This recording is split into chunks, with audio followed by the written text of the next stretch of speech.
Good evening. It is now 4:35 p.m. in the regular city council meeting for the city of Compton, September the 27th. January 27th, 2026. Jesus, I'm in September. January 27th, oh my God. January 27th, we're in 26. January the 27th is now in order. Will you please, Madam City Clerk, roll call, please? Councilmember Duhart, Here. Councilmember Spicer, Here. Councilmember Bowers, Councilmember Darton, Here. Mayor Sharif. Here. You have a quorum. Thank you, Madam City Clerk. Will you please stand for the moment of silence and the Pledge of Allegiance?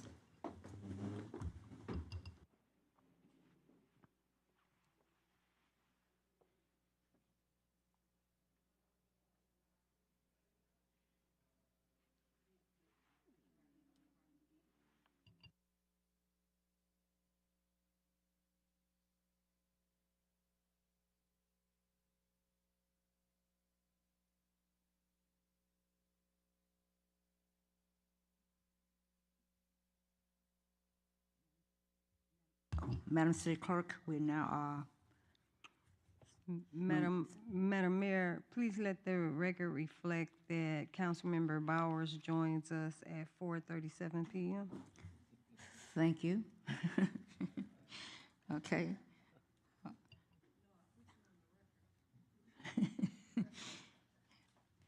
Now we have public comments for closed session. We have one speaker, Mr. Anthony Lewis.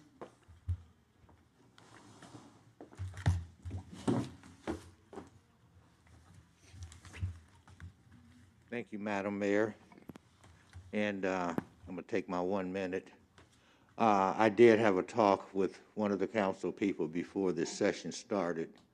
So the issue that I wanted to address is not necessary right now and at this time. So I'm going to hold off saying that. But I do want to commend Councilman Duhart and the rest of the council for the presentation that you did for the Filer family on Saturday. That was one of the most remarkable. Mr. Lewis, we have to make that in a regular session. Those comments is really directly for the closed session item. Okay, that's all I had to say. I was just complimenting you on that because I may not be here for the regular council. Thank you. Madam City Clerk. We move to closed session Need a motion for closed session? pursuant to Public Employees Performance Evaluation, dismissal, release pursuant to Government Code Section 54957B1, title City Manager. Is there a motion for closed session? So moved. Thank you. Madam City Clerk, roll call. Councilmember Duhart, Yes. Councilmember Spicer, Yes. Councilmember Bowers, Yes. Councilmember Darton, Yes. Mayor Sharif. Yes. You adjourn at 4:39 p.m. Thank you. We're now in closed session.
Madam City Clerk, we need a motion to reconvene from closed session. Is there a motion? So move. Is there a second? Second. Roll call, Madam City Clerk. Councilmember Duhart, Yes. Councilmember Spicer, Yes. Councilmember Bowers, Yes. Councilmember Darton, Yes. Mayor Sharif. Yes. You reconvene at 6:13 p.m. Thank you, Madam City Clerk.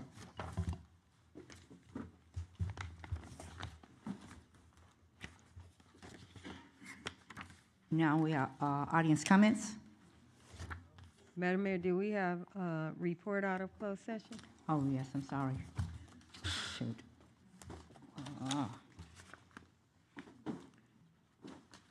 Report out of closed session, there is nothing reportable out of closed session. Okay. Now, Madam Mayor, we move to presentations. And the first presentation is the Know Your Charter presentation, and City Manager will introduce the person doing the presentation. Madam Mayor and Council and members of the city, one of the things you know we're about to embark upon is appointing members of the Charter Committee. But one of the things we wanted to do was bring some clarification on the city charter. So with us this evening, we have Attorney Diaz with Richard Washington and Gershon. She's a shareholder there, and she's going to do the initial presentation on this process of our charter and what our plan is as we continue to go forward with this. We will be rotating this with various attorney firms over the next few weeks. So with that, Attorney Diaz, the floor is yours. Thank you, City Manager Hopkins. Thank you, Madam Mayor and members of the City Council. It's a pleasure to be here. As the City Manager stated, I'm a shareholder with Richards, Watson, and Gershon. I have been practicing municipal law for the last 30 years and just celebrated my 30th anniversary in the practice of law. And I grew up not too far from here in Southeast LA in the city of Bell. So thank you so much for having me here tonight. So to start off tonight, I'd like to start off with this presentation is going to be informational. And so with somewhat of a disclaimer, I'm here to provide really a factual overview, an informational presentation regarding your city charter so that everyone has a baseline of information, of understanding and awareness of the charter's provisions. Essentially, what does the charter say? So this presentation is not meant to provide legal advice or give legal advice regarding the city charter, as it would not be appropriate to do so in such a setting. And any questions with respect to that should be answered in a manner to protect the attorney-client privilege. So our objective again tonight is just to review the city charter.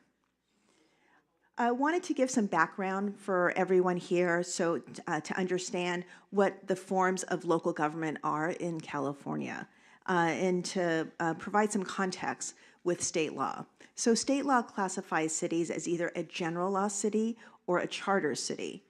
General law cities derive their corporate powers because cities are corporations, they're municipal corporations, from the general laws enacted by the state. So the state legislature enacts laws, those laws applies to a general law city. General law cities also have powers given to them by the state constitution, primarily known as the police power. Charter cities, on the other hand, they derive their corporate powers directly from the California Constitution, and they're subject to any limitations that are placed in your charter, and any laws passed by the state on matters of what's called a statewide concern. And so the charter really is a foundational legal document, and it operates as your local constitution. Just as the United States Constitution establishes the framework for government, a city charter creates the basic structure, the power, and the authority for local government. Charters, of course, can be amended.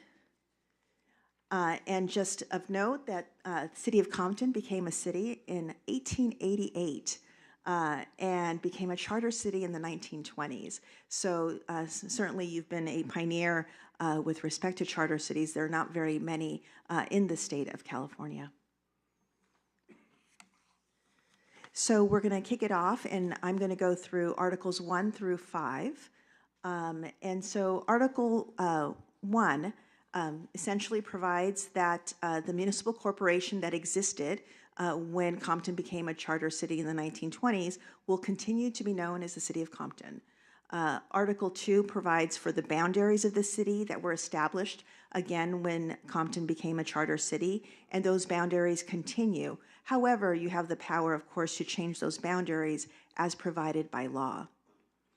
Article 3 recognizes the transition that occurred from a general law city to a charter city and lists the matters that the charter city inherited. So such like as a corporation essentially buys another corporation, they inherit certain liabilities, employees, different things from that corporation. The same happened here back in the 1920s. And so I'd like to think of Article 3 as your housekeeping provisions from the transition from general law to charter city. So sections 300 of the Article 3 is rights and liabilities. Compton, the charter city Compton, as the successor to the general law city, they step into the shoes of that general law city with regard to all property that was owned at the time, any rights that were held by the former general law city, including all debts, obligations, liabilities, and duties. Section 301 relates to the ordinances that were in effect at the time, and that any lawful ordinances, resolutions, rules, and regulations at the time the charter took effect will continue to be in effect as long as they are not in conflict with what you adopted back in the 1920s or inconsistent with what you adopted. And then Section 301 also recognizes that those items can be repealed, amended, changed, or superseded. Certainly, since Compton was a city since 1888, it had employees and officers. And Section 302 recognizes that adopting the charter will not affect or impair the civil service rights or privileges of those officers and employees of the city, or of any office or department or agency of the city existing at the time the charter took effect. Essentially, changing to a charter city did not impact the officers and employees at the time. And Section 303 also relates to officers' employees when they transition, but in a slightly different way. It states that the officers' employees will continue to perform their duties at the compensation they were provided before Compton became a charter city, or via any compensation under any existing ordinances, resolutions, until an election occurs as it relates to those officers, or until an appointment of any successors.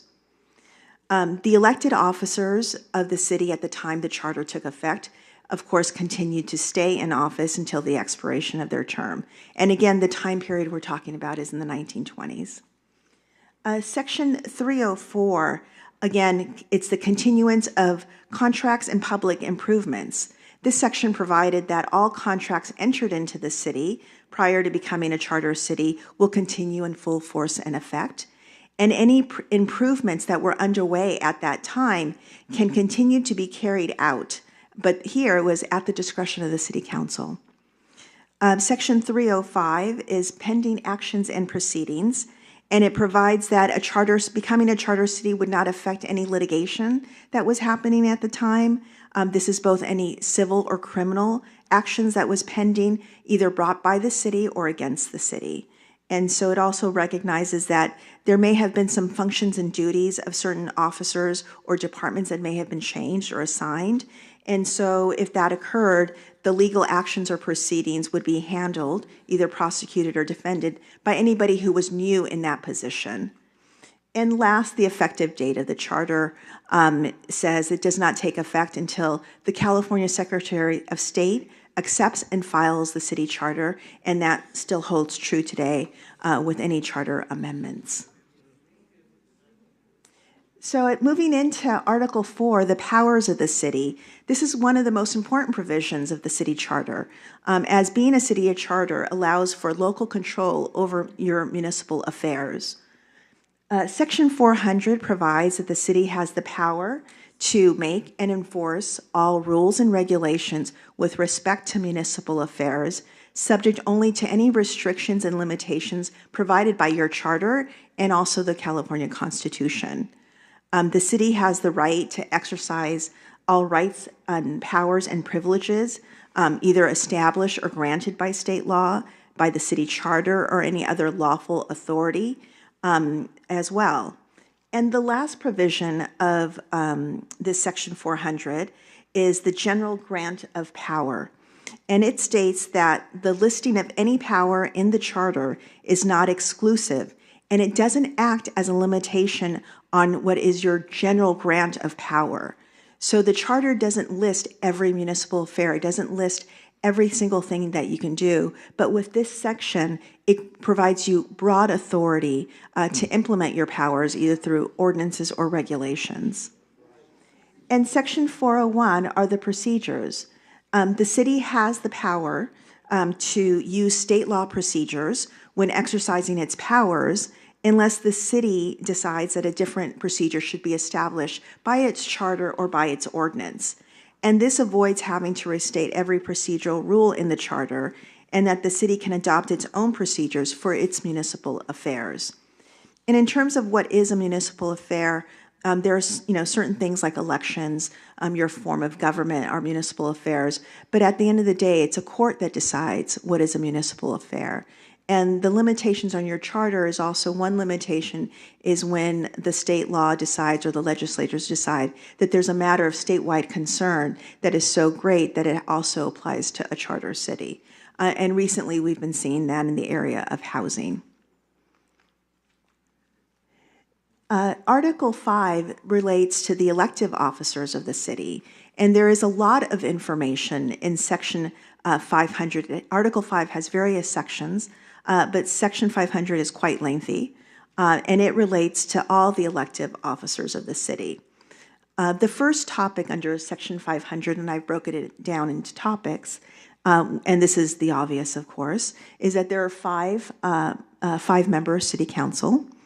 And Section 500 lists the elected officers as the city council, the city clerk, the city treasurer, and provides for a term of 4 years. And as for the city council, as you know, council members are required to be registered voters of the city, and four of you, of course, are residents of your respective districts and elected by residents in those districts. And the fifth person who makes up the rest of your city council is the mayor, and the mayor is elected from the city at large.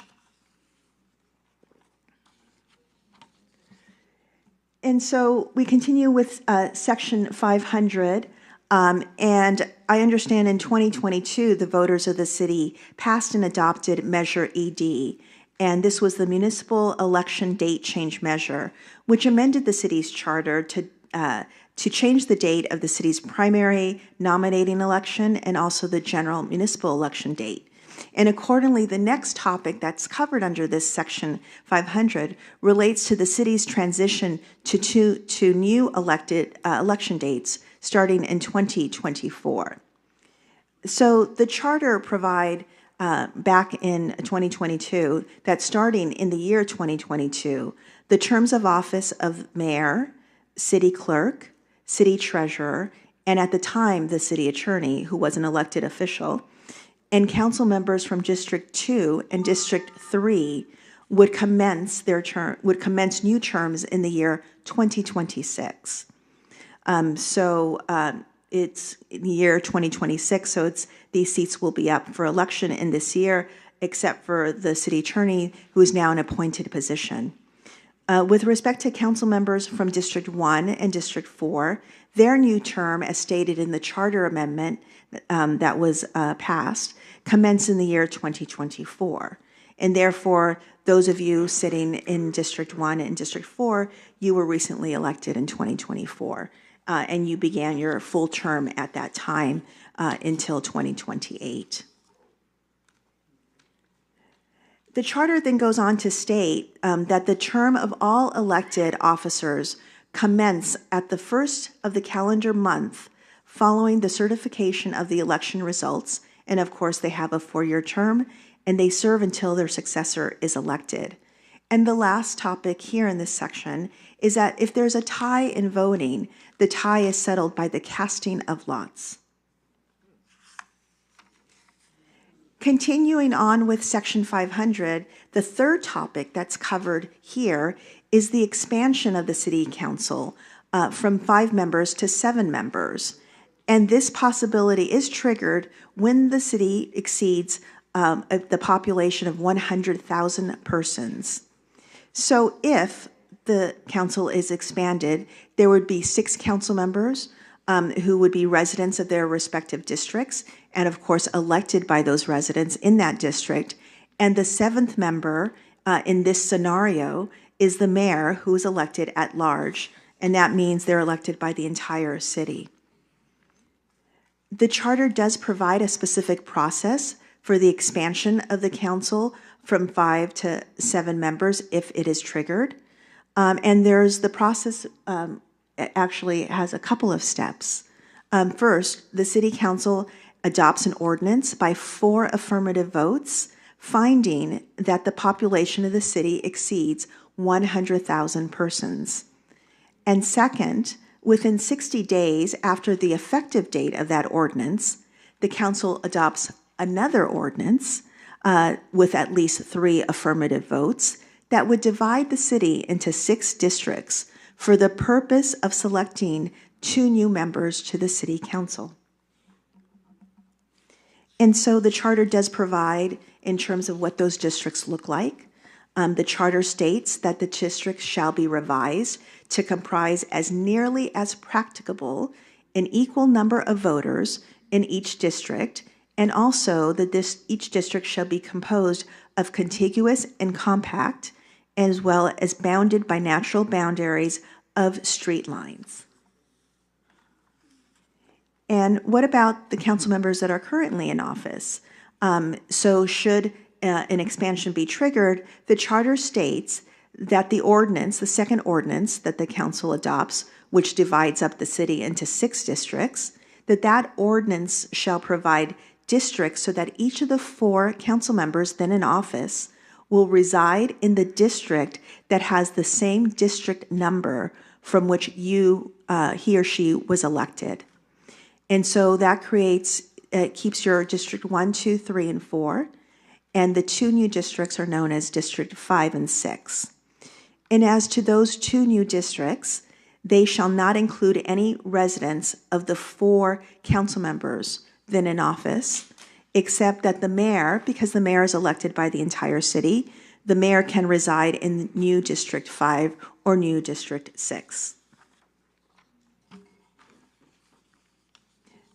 Next, the charter discusses how the election for those 2 new council members from District 5 and District 6 will proceed.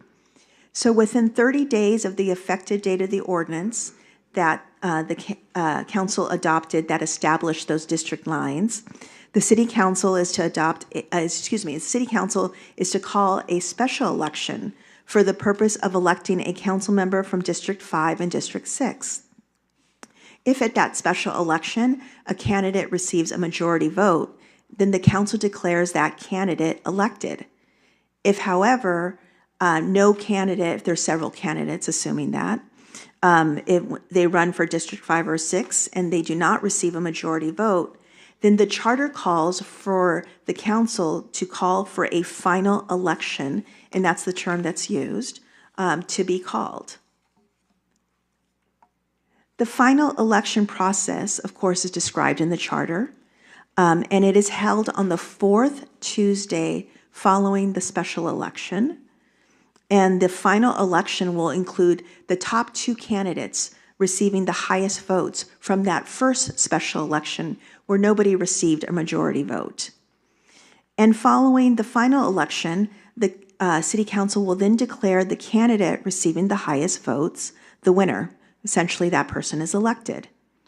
And in terms of the election proceedings, the charter states that the election, including the nominations, the notice, the canvassing, and other proceedings, shall follow as near as may be practicable the procedures for elections, and the City Council can also adopt procedures for elections, for this election by ordinance as well. So after we've gone through this process, have had the elections, when does the new Council of 7 take effect? And so the charter provides that once the council declares a candidate for District 5 and District 6 elected, the seventh member council becomes operative or goes into effect at 12:01 a.m. after the seventh day after their declaration into office. And if there happens to be a district council member that was elected both at the special election and then you had to have a runoff for one of those seats and you had a final election, then the seven-member council will take effect after the last candidate is declared elected. And this is defined as the operative date and the date used as to when that council member's term of office starts. The remaining section of 500 are housekeeping items with respect to when the term ends, when the charter states that 3 votes need to happen. Well, now that you have 7, it's 4 votes, and items like that. So we're finally done with Section 500, and so we move on to Section 501. And this simply states that the city is divided into 4 districts and provides the boundaries of those districts. And Section 502 relates to redistricting, providing again that the council may change the district boundaries by ordinance with an affirmative vote of 4 members when necessary to better equalize the population among the districts. Section 503, because we're still under the topic of elective officers, Section 503 relates to the eligibility of elected office, and a person running for office must be a qualified elector of the city for at least 30 days before the date of their nomination or appointment. And if it relates to a council member, where of course the nomination is by district, then that person must be a qualified elector of the district for at least 30 days before the date of their nomination or appointment. Moving on to Section 504 relates to compensation, and it provides that members of the City Council receive reimbursement for necessary traveling and other expenses when on official duty out of the city, in addition to a salary of $600 per month. And as for the other elective officers, namely the city clerk and city treasurer, their compensation is set by ordinance. And with respect to their compensation, the charter has a section that says that the council cannot increase or decrease that compensation to that officer after his or her election or appointment or during his or her term of office, nor can they take such action 30 days prior to the date when nomination papers for the position may be filled. So this essentially means that any increase or decrease would take effect when a new officer is elected. Last in this section, I think it's last, is vacancies. Section 505 discusses the process for vacancies in any elected office. The charter provides that a vacancy in an elective office from whatever cause shall be filled by appointment by the city council. And in such case, the appointee holds office until the first Tuesday following the next general municipal election and until his or her successor is elected and qualified.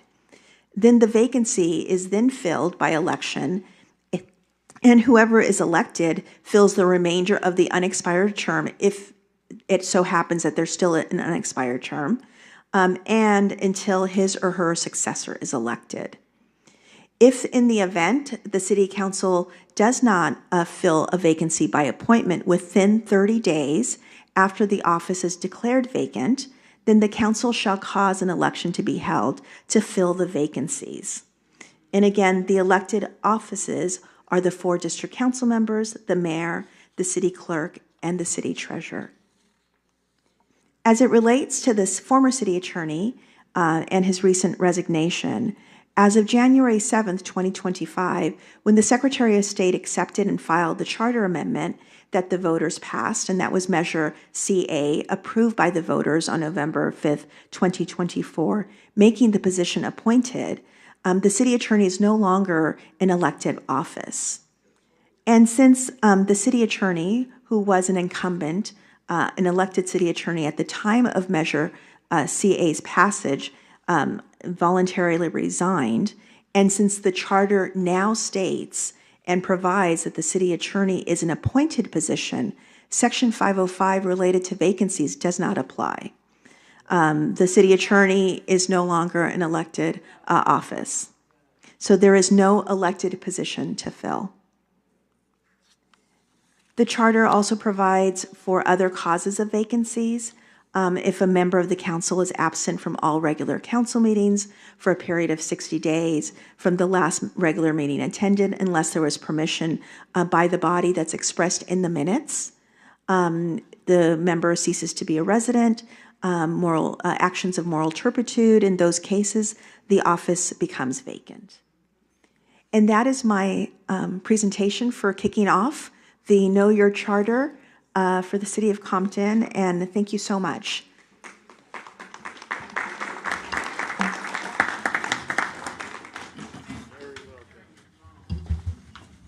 Excuse me. Then if you think she's wrong, go have a meeting with her, and because right now, no talking in the audience. No talking from the audience. Because when people are standing there talking, we cannot hear what they're saying when you're talking with them. So please give them the respect of listening to them while they're standing here talking, speaking. Thank you.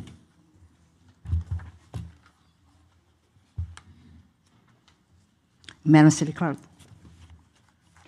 At this time, Madam Mayor, item number 3, Special Legal Counsel Services Outside Counsel presentations have been tabled to next week. Okay, thank you. Now we move to public comments on agenda items and non-agenda matters. Okay, thank you, Madam City Clerk. Prior to us going,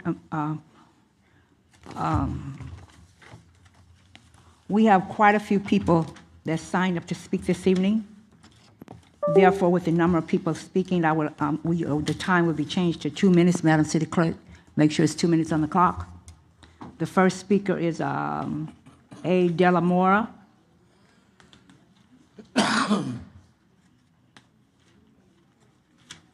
Excuse me. Good evening, Madam Mayor, City Council. I came to speak on a few points this evening.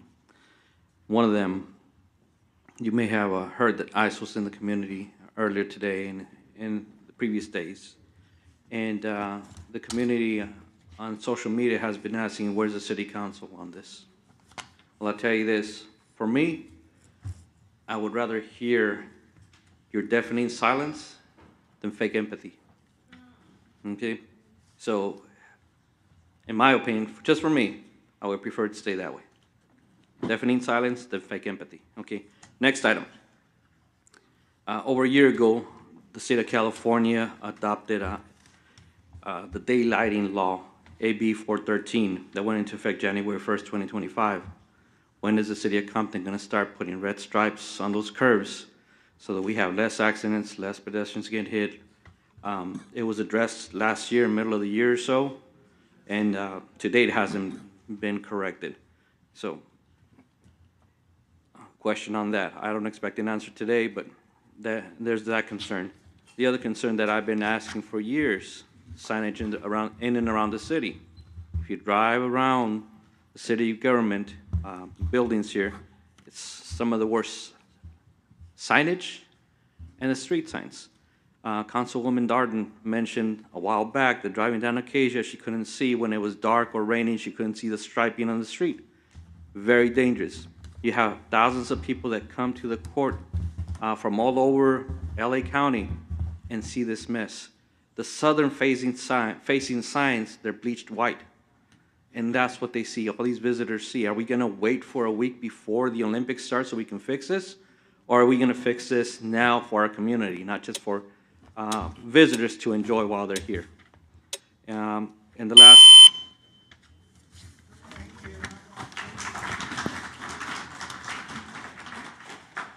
The next speaker is Anthony Perry.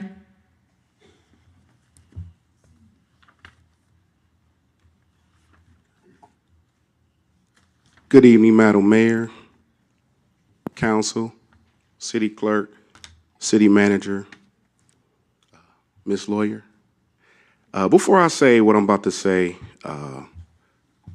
all 8 of you, I just want to say personally, I want all of you to do very well. I want you to succeed in your prospective positions for the betterment of Compton. You may not see me here every week. I do watch online, and some of you get beat up a little bit, some a little bit more than others. But I pray for every last one of you, and I hope you guys succeed and do well. Keep your head up. Also want to speak on Mr. City Manager. It's important that everybody that's listening, our new city manager was dealt a very, very bad hand when he took over this city. And I'm here to tell you, he ain't asked me to say this. He don't know I'm going to say this. I'm just saying this. Anthony Perry, that brother doing his thing. He doing the best he can. He's been straight with me, and I mean that. So for the betterment of our city, I hope everyone do well. I want everyone to save the date. Saturday, March 21st, 2026, the National Association for Equal Justice in America will be having a LA County Sheriff's Candidate Forum at the Holy Chapel at 1016 East Rosecrans Avenue, Compton, California. We have some public safety concerns. We have some policing concerns, and we ask all of our constituents and our council, mayor, to come and join the National Association for Equal Justice in America on Saturday.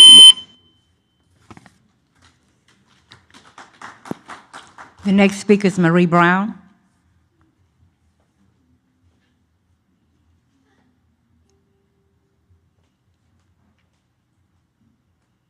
Good evening. So glad to see all of you. I miss you. I had an accident right up in the front, so I've been looking at you guys on TV. I need to get to the point. 2 points. One is, at Alondra and Fraley, we have no stoplight or city light. And cars are running into each other. And last night, it almost happened to me. That's why I'm here to tell you. It's Alondra and Fraley. So the cars that are coming off of the freeway, they're driving really fast to make that right turn. And there's no city light or street light. My other thing is I wanted to talk about is, fortunately, I know you guys know about the national organization. It's called NASIA. They're having a healthcare meeting on February the 21st. I'd like to see you guys there. We're trying to invite everybody that we possibly can. It is going to be an eye-opening event. It has to do with everything from heart to brain, and I'd like to see you there. I'm going to stop before you guys cut me off. Thank you.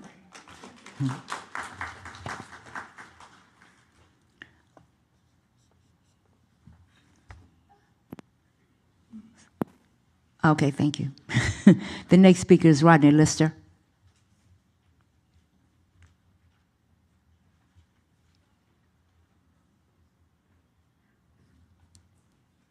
Madam Mayor, Council, City Manager. In regards to agenda item number 11, I'm interested in seeing the discussion that occurs with that, because when I read the backup documentation, I didn't realize, I wasn't aware of all these various state bills that came down. One was in 2009, one was in 2020, and they appear to be mandatory meetings. I'm just wondering why they weren't occurring, or if they were occurring, why weren't we aware of it? So I'm looking forward to it. In the backup documentation, it makes mention of hiring potential outside people to do the training, and it mentions the League of Cities, but I'm looking at things, I'm like, why isn't our HR department able to train people on sexual harassment if they do it for new employee orientation, or the city clerk's office in regards to public records retention, so on and so forth? Those are things in their expertise. So I'm wondering, I'm interested in hearing the discussion when it talks about the fiscal impact of what it would cost.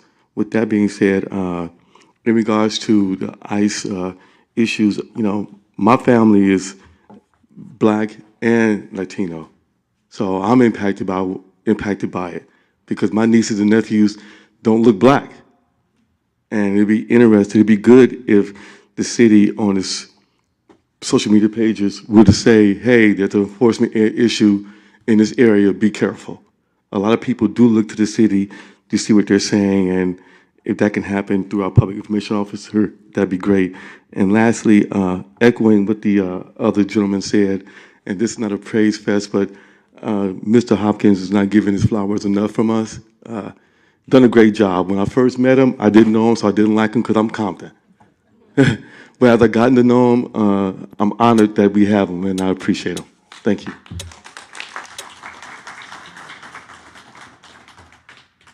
The next speaker is Humberto.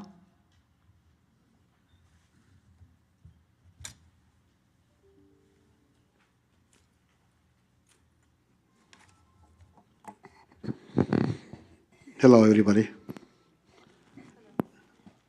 How you doing, buddy? All right, good. Listen, I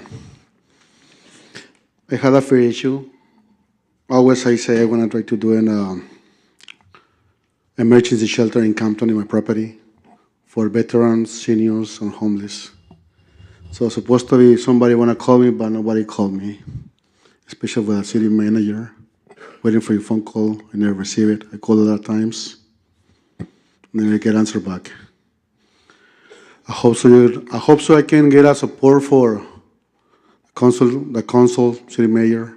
You have a lot of money coming out for the state. And let's go use it for something good for us, for the people living in the streets. So we can get support for them and we get support together. So I think so it's time to make a change for a real change. Every year happen the same thing. Every year. So with the complaints, people got a lot of complaints, week, every week, and nothing happened. We need to doing solutions. So you need support, come with us. We can help you. The second thing, we not tolerate ICE coming to Compton. We're breaking families.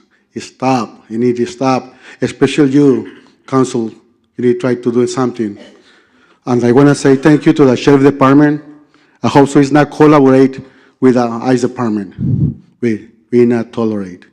We stand up for Latino communities and immigrants. She need to be stand up. All Latinos together want to be stand up, no matter what. All right? Thank you so much. I hope so. Doing great. Let's go doing solutions and making actions. Thank you so much. The next speaker is Kinsey Jones.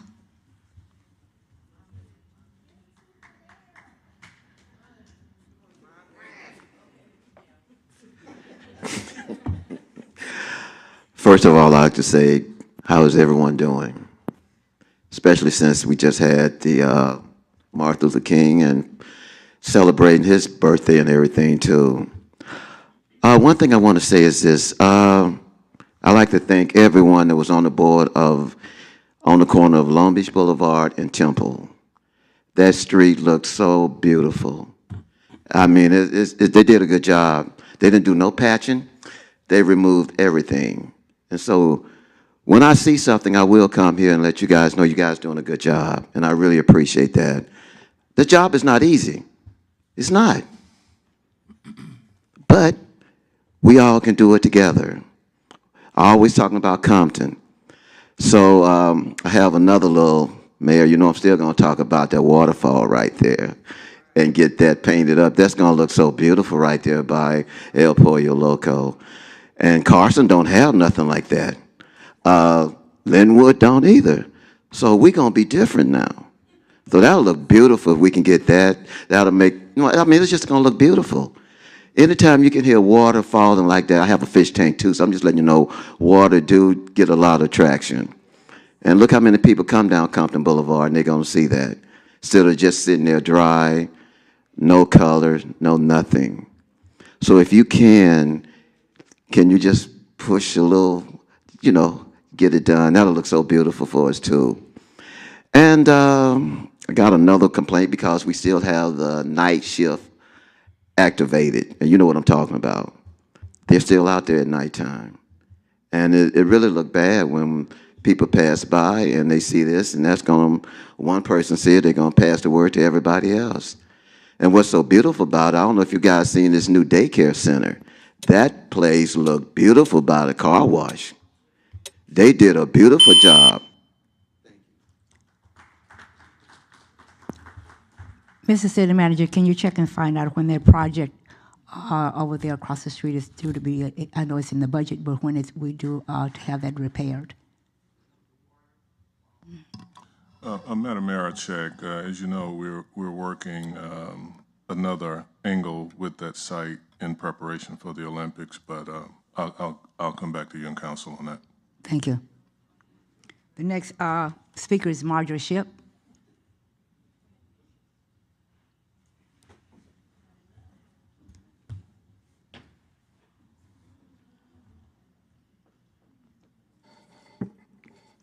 Good evening, Mr. City Manager, Hopkins, Mayor Sharif, and the entire council. My name is Marjorie Shipp, and I live in the 3rd District. I want to speak about the permit parking in Richlands Farm to let you know that you missed an opportunity of a lifetime by postponing the date, because the people that are breaking the rules had started to confirm there was a lot less traffic on the streets. We haven't had a loud party in 2 months, which is very, very unusual. So if you're going to say, when you say you're going to do something, don't back down at the last minute. That gives the people an opportunity to say, oh, that's so much like Compton. And I hate to hear that. So if you're going to be a leader, be a strong leader.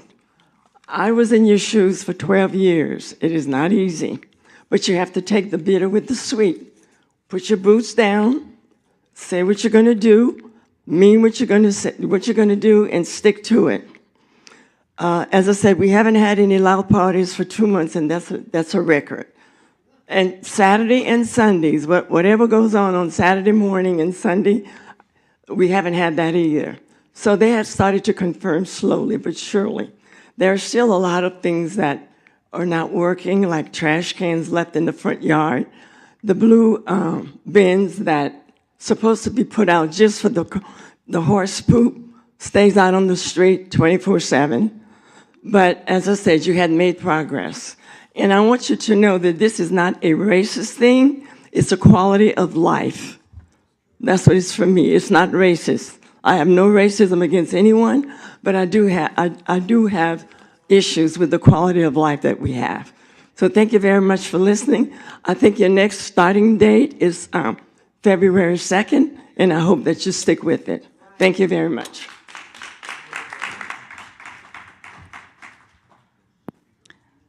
The next speaker is Maria Villarreal.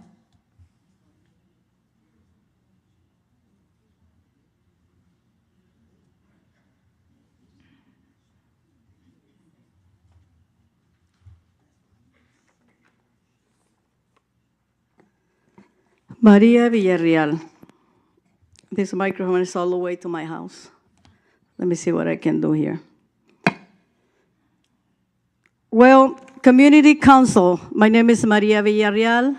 I am here tonight with a broken heart for the things that happen in our community. A statement is no longer enough. Our community is witnessing ICE activity taking place in the broad light day. Near to shopping centers and businesses, corridors, we have seen videos. We have witnessed it with our own eyes.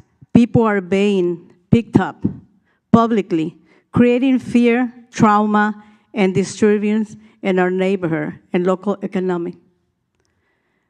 The individuals beginning targeting our working families, small business owners, and community members, not the violent criminals that are up there. As president of the Compton Latino Chamber of Commerce, I am demanding answers, accountability from our city leaders. including Mayor Emma Cherie, City Manager, and Compton City Council. What coordination, if any, is taking place between ICE and the City of Compton? Why are these actions occurring near the business and shopping center districts? What protection exists for our residents, workers, and business owners? Fear is not public safety. Silence is not leadership. Our community deserves transparency, dignity, and protection. We are demanding answers, and we are demanding action now.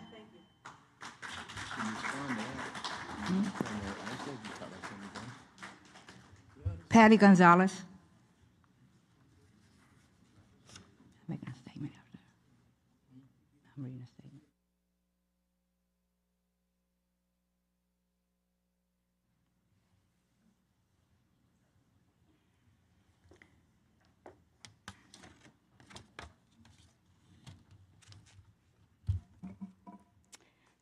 Good evening, Mayor and council members and community members. My name is Patricia Gonzalez. I am the Vice President of the Compton Latino Chamber of Commerce. This morning, ICE was present in our city of Compton. Our community deserves to be informed and protected. In other cities, like city halls, proactively share information with the residents, what their rights are. I've seen it for city of Linwood. What they do, who to call, and how to stay safe. Why is Compton not doing the same? Why is this information not being shared on the city officials' platforms and feeds? We are demanding more from our city leaders. Silence is not protection. Lack of information puts our community at risk. Right now, many residents feel unsafe, businesses are disrupted, families are afraid, and when guidance is not provided, fear fills the gap. To the community of Compton, please protest peacefully. Do not engage in violence. If ICE activity is present, record from a safe distance. Share your voice, share verified information, stay vigilant, and stay united. Our strength is in each other. Our safety depends on community awareness and calm action. To our city leaders, we demand transparency, communication, and immediate guidance for our residents. Our community deserves to know how to protect themselves today, not later. Compton, we only have each other. Let's look out for one another.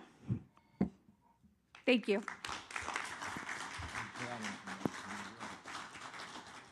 The next speaker is Josie.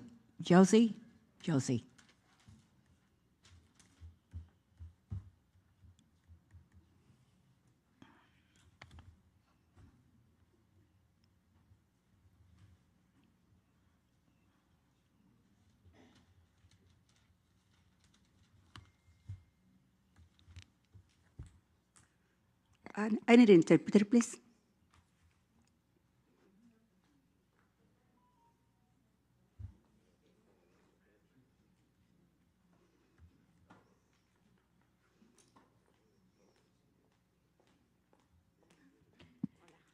Jeannie, put 4 minutes on the clock. Thank you. I can stay here.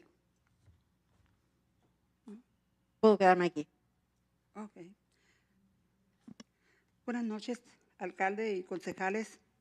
Good evening, council member, mayor and council member, city manager. Estoy aquí en desacuerdo a los estacionamientos de Richland Farm. Yo vivo en Richland Farm for 25 years. I am here against the parking lot in Richland Farms. I lived in Richland Farms for 25 years. Yes. Y estoy en desacuerdo de los estacionamientos y las reglas nuevas que han sacado en contra de nosotros. And I'm in disagreement of those parking lots and the new regulations that have been issued against us.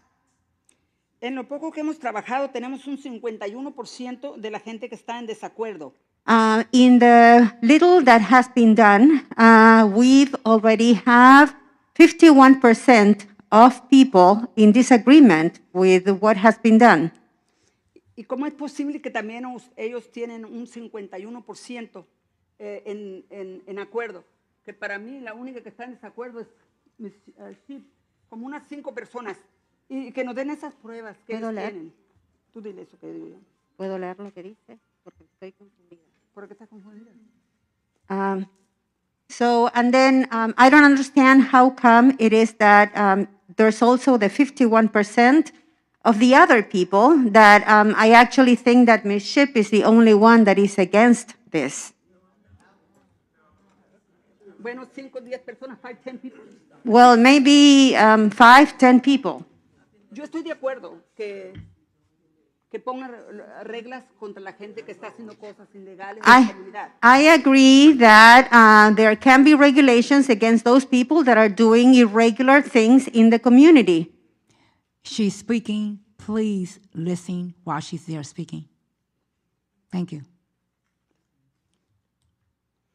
¿Y por qué tenemos que pagar todos los que no tenemos que? Y quiero pedirle yo un favor a cada uno de todos. Un momentito. So why is it that the rest of us have to pay for what the other ones are doing? And I also wanted to ask you for a favor. Le doy las gracias por todo el trabajo tan bonito que están haciendo en Wilmington Boulevard. I appreciate all the beautiful work that you're doing on Wilmington Boulevard. Que dejen cosas, recuerdos bonitos de que hicieron, de cosas positivas en la comunidad. Leaving positive things in the community of what you've done in the community. Como dejó su mamá de ella, cosas muy positivas, buenas en la comunidad, que los concejales, el alcalde siempre nos oían lo que pedíamos. Like her Ahora, mom, la verdad, no. that what she did was really very beautiful. And then the city council members and the mayor, they are, right now, they are not listening to us. Y les quiero pedir de favor que hagan cosas positivas, como el presidente Obama también nos dejó a los que tenemos casas en ese tiempo que nos hizo las modificaciones, nos dejó un recuerdo hermoso. And then also, like, for example, President Obama, who did something very beautiful about, from to those people that have, that got houses. And so he helped us really a lot. Otro presidente que le dio amnistía a todos los que no teníamos papeles, los que no tenían papeles en los tiempos, a mi madre le tocó, a mis hermanas les tocó, y cosas positivas, preciosas. Eso deben de dejar cada uno de ustedes. Another president that gave amnesty to people that were here undocumented, like, for example, my mother, my siblings, and so many beautiful things that other people have done for us. So I think that each one of you needs to do the same thing and leave good, positive things for the community. Thank you.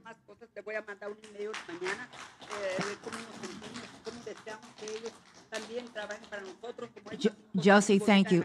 I will send you an email tomorrow letting you know what other beautiful things you can do for all of us, like what he has done for us. I think it's referring to Councilman Andrew Spicer, I'm not sure. Councilman? Yes. So I'll do that tomorrow. Send that email. Thank you. Thank you. The last name is Gill.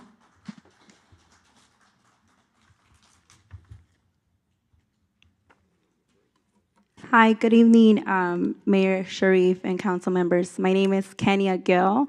I am a resident business owner and president of the Los Angeles Pallet Association. I'm here today just specifically to talk about the immigration and ICE and what just happened today. I do want to thank you for the work that you guys already done, but today I'm very upset with the leadership that you guys are not showing up for in Compton. Just today we had something happen in the plaza.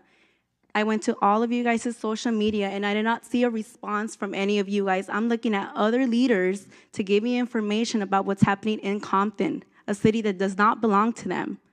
I am looking at other leaders show up and you guys are not. And this is not a subject to be quiet about. I know the gentleman said that he prefers silence. This is not an issue to be silenced about. There's people literally getting kidnapped.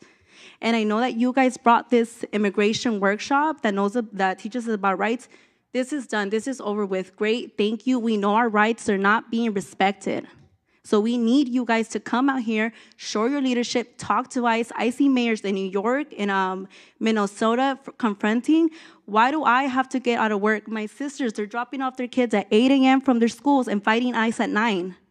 I'm leaving my work to come show up for my people and those being affected, and I don't see you guys. Why are we standing up to these people? None of you guys have said nothing. I see the memes you guys put. I see other stuff that you guys put importance, but not something where someone is getting kidnapped.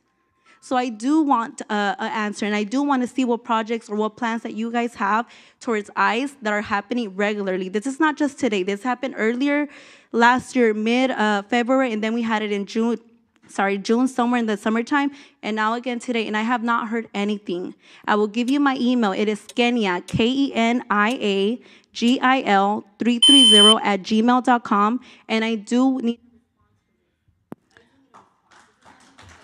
Excuse me.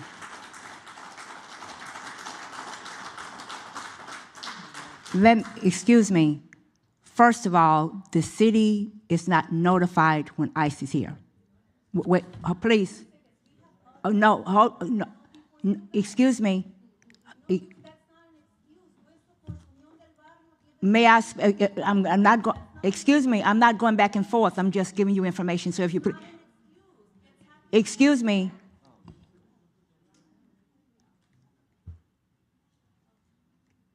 I'm only giving you information and factual information. Now, how they're getting that information, I cannot tell you. I know how I get my information. I get my information through Churla. That's how I get my information and working through them. Not anything from the ICE that come here to tell, not even our sheriff is notified that they are here. Most of the time, when the sheriff find out they're here, most of the time it's from a resident or someone that is actually called and told them. But we are not giving that information as to ICE is showing up. We don't know when they're showing up. So when you talk about we're going to come out, well, first of all, we need to know that they're there. We need to know if something is happening for us to come and be a part of that. We have no idea when they're coming into this city. That is not information that is shared with us at all. Now, that is a factual information. Now, the information that the other council members may have, we have the same information, and that information will be going out, but I'm just letting you know that that information is not shared with the council nor the city at all. Thank you. The next speaker is Mr. Miller.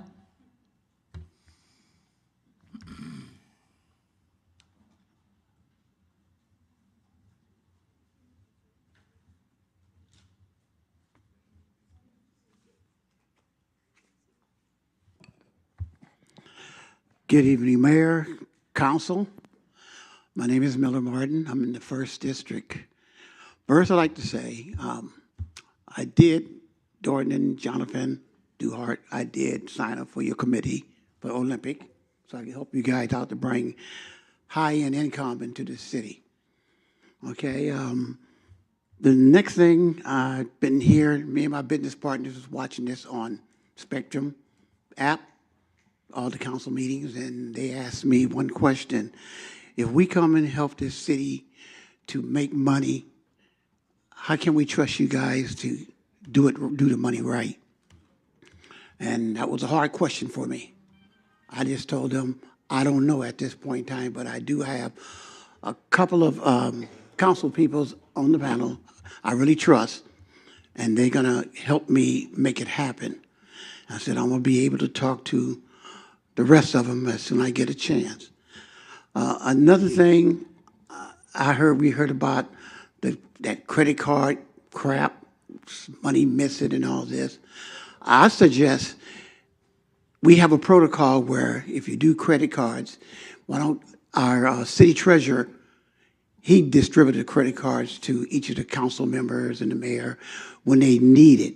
And when they're not using it, it's checked back in to the treasurer, because the treasurer is the person that we voted on to take care of our money. He's the one that we trusted because we wasn't to vote him in. The CFO, the controller, they're good peoples, but they're not the peoples that we trusted or we voted for. We voted for the mayor. as we were saying, we trust her as well. And those who trusted the council people in their district, they voted for them. So if you did that, I think we'll have less problem with our money. If we designate only one person.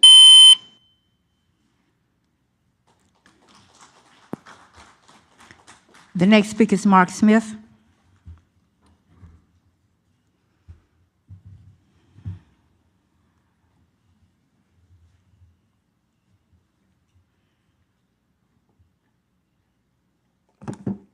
Greetings, Council. Mark Smith. Let me get right to it. My words might be fragmented and broken. Not sure exactly how I'd like to phrase things, but I know I want to speak on division in this community. I know we'll have a lot of reasons with our Latino community, and I repeat, I do not want to add or make it seem like in my comments that there's some deservingness. But the council, haven't we been looking in Minnesota? The council can't do anything if the governor of Minnesota is stuck. I don't know what you expect them to do. Another thing is, why don't we have a chamber of commerce? There's another divide. It's a Latino chamber of commerce.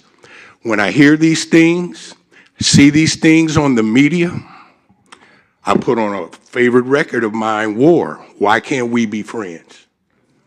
Why can't we be friends in this community that impacts us all? Sadly, and it's horrific what ICE is doing to this population in this community. You know, but I'd go back to our voting and the voting statistics that put this man in office to bring harm on to this population of the community. And I think there's a truth and reconciliation, and there's needs to be accountability so that we don't make these same mistakes in your voting, my Latino brothers and sisters. You put this man in office with our data. I'm not saying, again, that you deserve any crime or disrespect perpetrated. But let's look at that. All right? The next speaker is Tanya.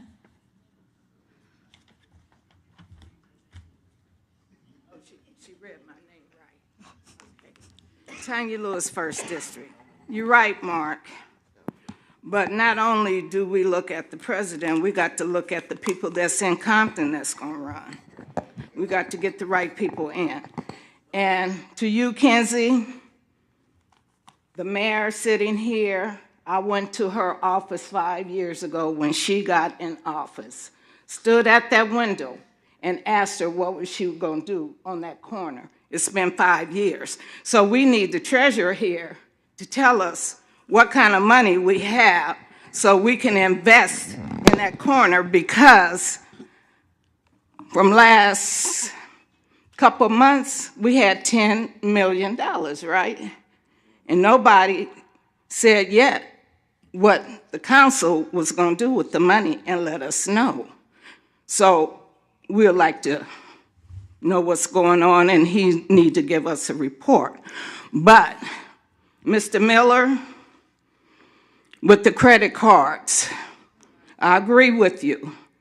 But we get an agenda every week we come here.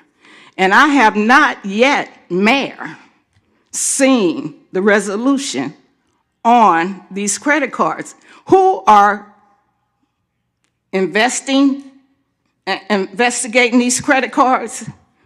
Who voted? Did y'all vote and we didn't know it behind closed session? You come up here and you ain't got nothing to say? Because every time you go to closed session, you come back, you don't have nothing to say. But you should have something to say about these credit cards, and it should be a resolution on the agenda, right? So when we're going to get all this together and how much it's going to cost us to investigate, and we don't need nobody from Compton investigating these credit cards. We need outside investors.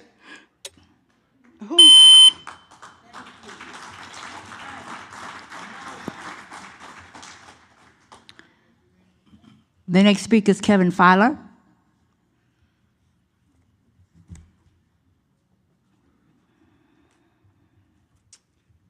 Madam Mayor and members of the council, my name is Kelvin Filer, and I was born, raised, and educated in Compton, California.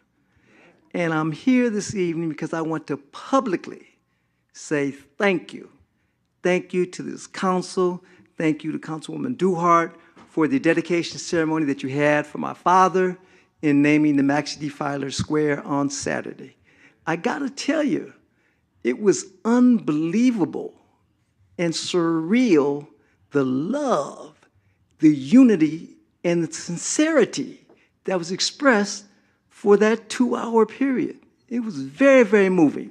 I know my dad and my mom were looking down and smiling. And on behalf of the Filer family, I simply want to say thank you.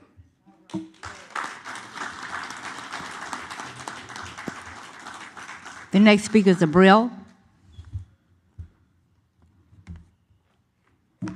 Good afternoon, Council. I wanted to say something, but I'm going to deviate a little bit because I wanted to say that Gardena is not Compton, Compton is not Gardena, yet we are all LA County. That's the same thing with Latinos. Everybody always brings the track record. I'm not like a Colombian. I'm not like a Venezuelan. I'm not like a Cuban. I'm not like somebody that's from Dominican Republic. We all have our own histories. We all have our own cultures and traditions. So when we keep bringing up the Latino vote, I just hope that we break it down because I wouldn't want to be responsible for what is being voted in Gardena and bring it to Compton and make you guys accountable for whatever's happening in Gardena. Even though we're all LA County, we're separate. We're different. Comptonians are not like Gardena, like people from Gardena, and we're not like the people in LA City. We're all residents. We're all humans. We're all part of LA County. But we're separate institutions, separate people, different culture. So I hope we start looking at the voting not as what people in Compton did or what all Latinos did. I was a canvasser. I understand the difference between a Colombiano and a difference between a Cuban, a difference between a Venezolano and a Puerto Riqueño. We're not all the same way that people are different from Louisiana to California to Atlanta to New York. We're all American citizens, and we all bring our own spice and our own culture. Today, there was a wave of terror and confusion and anxiety that swept through the community as we witnessed ICE agents take the community members from our streets. We also witnessed a U.S. citizen be tased and taken from the shopping center in front of City Hall. I understand that the City Council cannot intervene in ICE operations, but you could publish a community alert like the Honorable Maurice Harris Dawson, the current LA City Council president. So knowledge is first.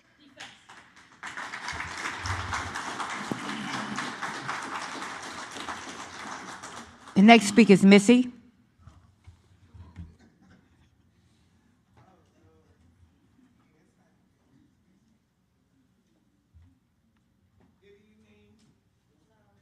Happy New Year's. Okay. First and foremost, I have a question for the council, and I'm all about money and I'm all about transparency. Is Janine on payroll here? Did you guys hire her? Is she on payroll, or why is she here? You guys need to start answering questions, and I'm going to continue to come to this council. I know I'm a commissioner, but I don't like the crap that you guys are playing. Stop playing in our faces. Stop playing games with us. Now, far as the credit cards is concerned, is she supposed to be doing an investigation on the credit cards? Andre, we want an outside attorney. Has nothing to do with nobody in the city of Compton, because those credit cards need to be looked into, prosecuted, gone to jail, or whatever the case may be, because you're not going to sit here and play games and play with us in our faces. Now, you got the credit cards. You should have returned the credit card back to the owner instead of keeping them in your pocket. You know who you are, Andre, with your disrespectful self. Second and foremost, I was reading this little article I'm always reading. It says, what happens when decisions are made in private? Talking about the Brown Act. It says backroom meetings, secret negotiation, private deal making, decisions made before the public. And then it says why it matters, court actions, void decisions, legal penalties, public investigation, loss of community trust. That's the part that got me, Ms. Darden, because you never told us what's going on with the market over there in Long Beach. Did they pull out the deal? The 99-cent store? Could you answer that when you get a chance? And I'll talk about the credit cards next week. I have some more stuff on that. The next speaker is Fidel.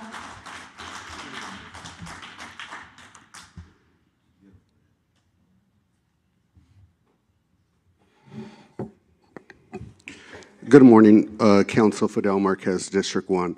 I'll say this to my Compton community. If Minnesota can do it in 30-degree below, we can do it. We can't depend on no one. We got to take care of ourselves and our people. No one in California voted for Trump, so we shouldn't take this harsh punishment. That's all I'll say about that. I want to talk about the crime that's being committed in the city of Compton, these credit cards. I need a subsequential need item put on the floor tonight, Mayor, and I need this investigation, and I need you guys to vote on it. The city manager can't address Ms. McIntyre to do the investigation when he is part of the investigation. If she was a good attorney, she would have walked away. So that says a lot about her character. Also, I'm going to make this short tonight. The attorney got up here and talked about the charter. She brought up broad authorities. Broad authorities. Let that sink in. She said, the charter will not go over everything. So you have a broad authority.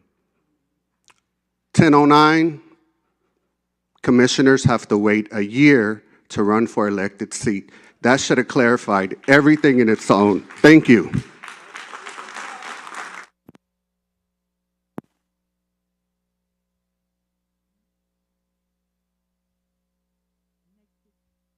Vanessa.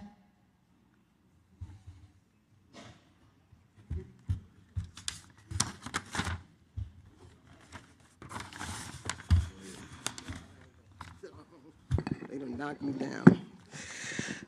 I'm just going to say I agree with everything Fidel said. And broad authorities, that doesn't mean that you have the right to go against the charter or go against the citizens of Compton. It's basically giving you the right to do what is right. Those are the things that we need to have done in Compton. We need to get most of it's an ordinance. Most of it's already in the ordinance. A lot of things that we're asking for, just look at the ordinance and do it. That's all we have to do. When it comes to the credit cards, it's there. You did it with Omar. Apply that same, whatever you had for Omar, to him. And that, you didn't like him. You put him in jail. We want the same thing for Andre Spicer. And what Omar did was nothing compared to that, and it was sanctioned. He was given the okay to have a card, to purchase those things. He wasn't. Those cards were supposed to be given back to the office when they weren't in use. And we sat here, Ms. Darden sat here and said they would only be used for traveling. She specified that. She said it 3 or 4 times. But then we get the statements and all this stuff. That is not broad authority. You didn't have the right to do that. That's taxpayers' money. That's why everybody is mad with this president now, because he's enriched himself on taxpayers' money. And you are doing the same thing, and you're definitely not worthy. And you shouldn't be doing it. And it's not right. And that's what everyone is upset about. We sat here, and we didn't want the credit cards. We asked not to have a credit card. Ms. Darden said the same thing. I believe Mr. Bowers even asked the question as well. because we knew what was going to happen, and it happened.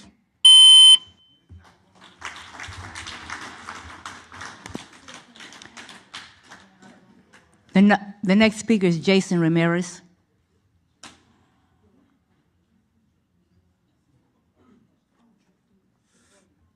Good evening, Council. Today, I was at one of the ICE encounters, and it was, first of all, it was very frightening. I've lived here all my 24 years of life, and I wouldn't want to live anywhere else. I was stationed in Camp Pendleton. I served in the military in 2019, and every weekend I drove here because I love this city so much. The people here, they raised me, and well, they made me who I am. Now I want to be a teacher and give back to my community. Now I'm living in my community and my family's being taken and my city's doing nothing about it.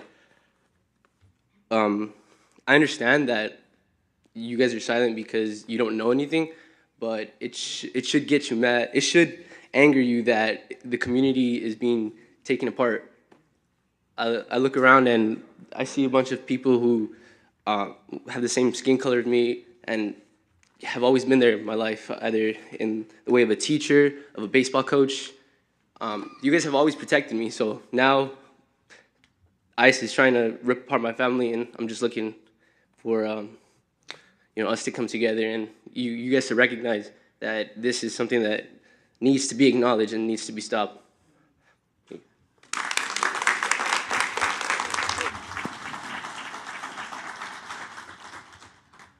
The next speaker, Jamie Rodriguez.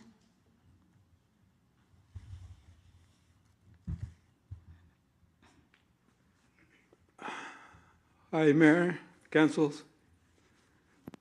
I heard some whispers about speaking Spanish, not in English.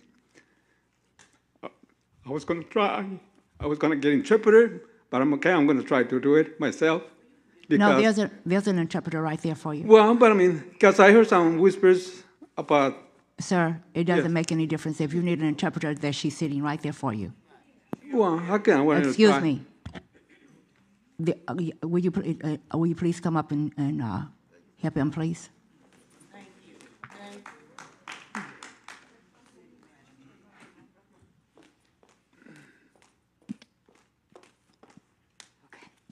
Mi nombre es Jaime Rodríguez y hola a todos los que están aquí presentes. My name is Jaime Rodriguez, and I say good evening to everyone here present today. En estos días del fin de semana estuve viendo, acordándome. Last weekend, I was remembering ¿Cuántos accidentes tuvieron que pasar en la estación de cuando pusieron el Blue Line? how many accidents had to happen at the station when they put the blue line Para que pusieran las fronteras que no tuvieran, las personas no tuvieran accidentes. for them to put the barriers for people not to have Que accidents tuviera safety. so that there would be safety. Como el problema de la Alondra, Like, Alondra y de Wilmington. like the problem at Alondra and Wilmington Central. and Central. Entonces no he visto nada ahorita que hayan quitado los signs de no U-turn. I haven't seen that anybody has removed those U-turn signs, Para poder entrar no U-turn signs, a donde estoy viviendo en el trailer park del Peter Pan. to enter the location where I live. ¿Dónde dijo que vive?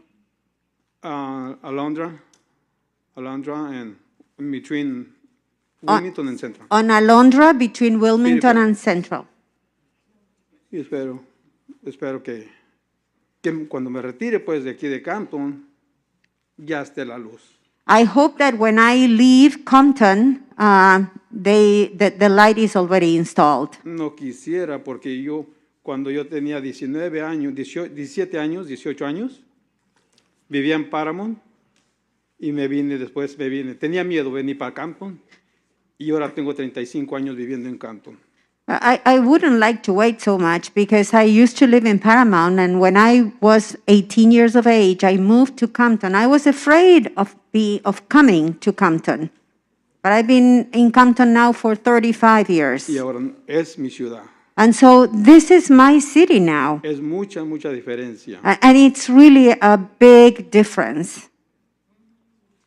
Mucho, mucho. Entonces, gracias por esta diferencia que han hecho. So thank you for this difference that you have made. Ya no he pensado yo irme otra vez para atrás para Compton, para a ninguna otra parte. Y aquí he I estado siempre. haven't thought of going back to any other place, to Paramount or to anywhere else. I will be here. En ese pueblito de mis trailers. And this is the little town of my trailers. Y el otro día que pasé por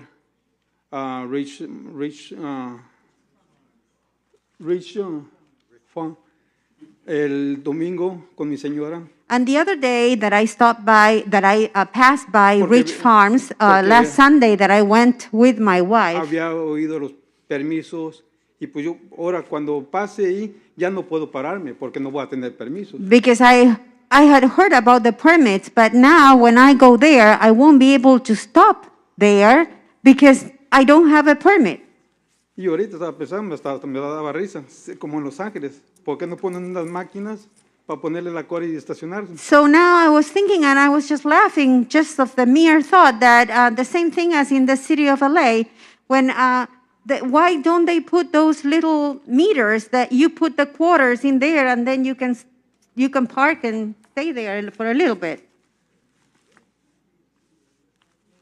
Y eso era para, le había dejado tarea a Council Bauer. And so my question was for Council Bowers. Puedo hablar porque terminó el tiempo. So I can talk to him later because I'm running out of time now. Thank you. Jose Marquez.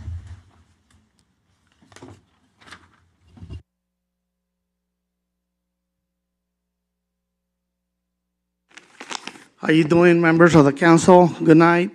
I'm here to talk about the parking and Richland Farms. I know we were happy that we thought that you guys give us the opportunity to work with the community and see how we can resolve this problem, but I think it was fake. So you guys sent people already to give us warnings, to pressure us to get the permits so you guys can get over the percentage and do it. I just want to say something to Mrs. Shipp. I respect her, and I respect the fact that she doesn't want this. She wants this parking thing to happen. You know, you gotta understand. She had her time, and I heard her kids party a lot too on her time. You know, everybody has their time. You know, I understand the good thing that she said. You guys got to think about this. She said that now there's not a lot of parties. What is us telling you? We're starting to respect. Why? Because we want the respect. We don't want the rules. I bought a house in Compton to be free, not to. I can have 2 parties a year. I have 5 kids, so I'm going to discriminate my other 3 kids. You know, come on. You know, it's not correct. You know, I think what is happening, you guys are, first of all, I don't think you guys are doing it correctly. You know, what is going to happen with the schools? Where are they going to park? You know, are you going to give tickets for people when they drop off their kids in school that they come from another area? What's going to happen with the parks? So you're not going to allow other people from another area to come to the park because they're going to get a ticket? As it is, our parks are empty. They're lonely, you know. What's going to happen with the churches? You know, they overflow with parking around. There's apartment buildings. I don't think this is correct, and you guys are not taking us serious.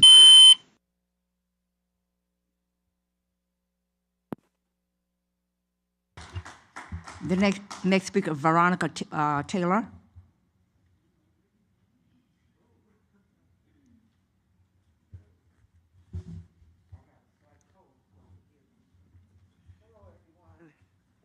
My name is Veronica.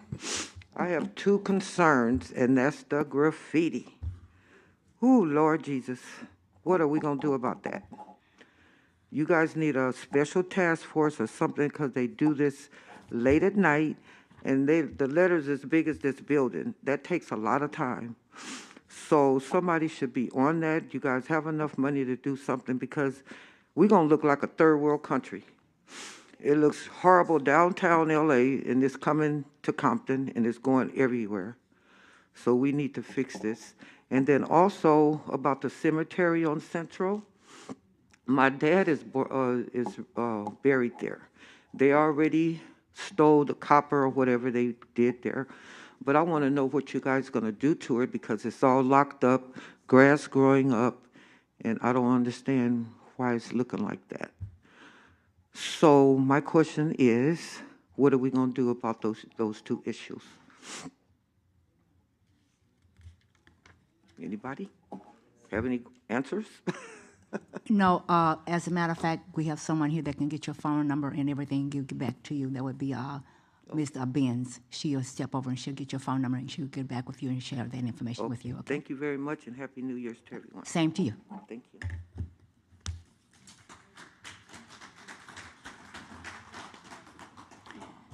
The next speaker is Gilda Bluford.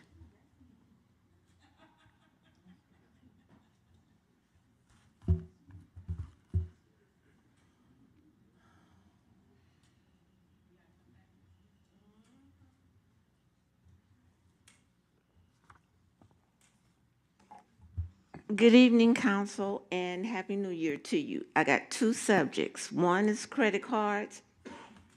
I need to know, what is the status update of the investigation launched by the city, and how much is that investigation costing us? I want to know who is the acting city attorney, since we don't have one, and when will the CA be appointed? Charter Section 702, the residency was removed without a vote of the people. So you're going to have to go back and revisit that. I've been working with some attorneys seriously on that, and that was never supposed to happen. The residency was not supposed to be removed. Residents voted up and down on allowing the council to appoint a city attorney who has municipal law experience. We didn't take the residency out. So where that came from and who changed that, I have no idea, but it needs to be corrected. You have an attorney here, so she knows that should not have been done without a vote. So I don't know who you're getting your legal advice from. And as a matter of fact, how many attorneys and law firms do we have working in the city of Compton? Because we got folks all over the place doing all kind of things, and who are they reporting to? Makes no sense. Ms. Lewis, to answer your question, we have $301+ million in the city of Compton, and it's going to go up. It's in the bank. You have to ask your council people why they're not spending it. And I hear everyone talking about immigration. Immigration is important, but why you want the council to do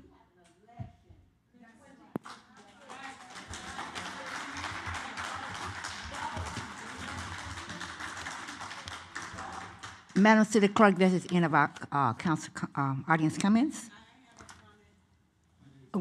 Just wait a minute. Hold on 1 minute. Give me an opportunity to speak, please. Is there anyone in the audience that would like to speak? Ms. Boone, will you please come to the podium?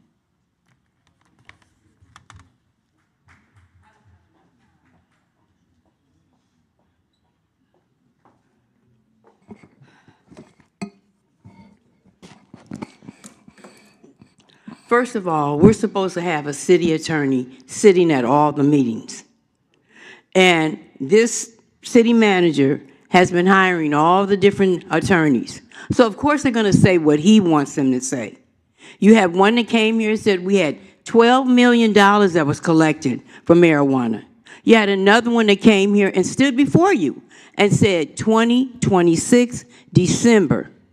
is when the city attorney's seat is up, okay? We don't have a city attorney here. Your 30 days is up. You have an appointed one.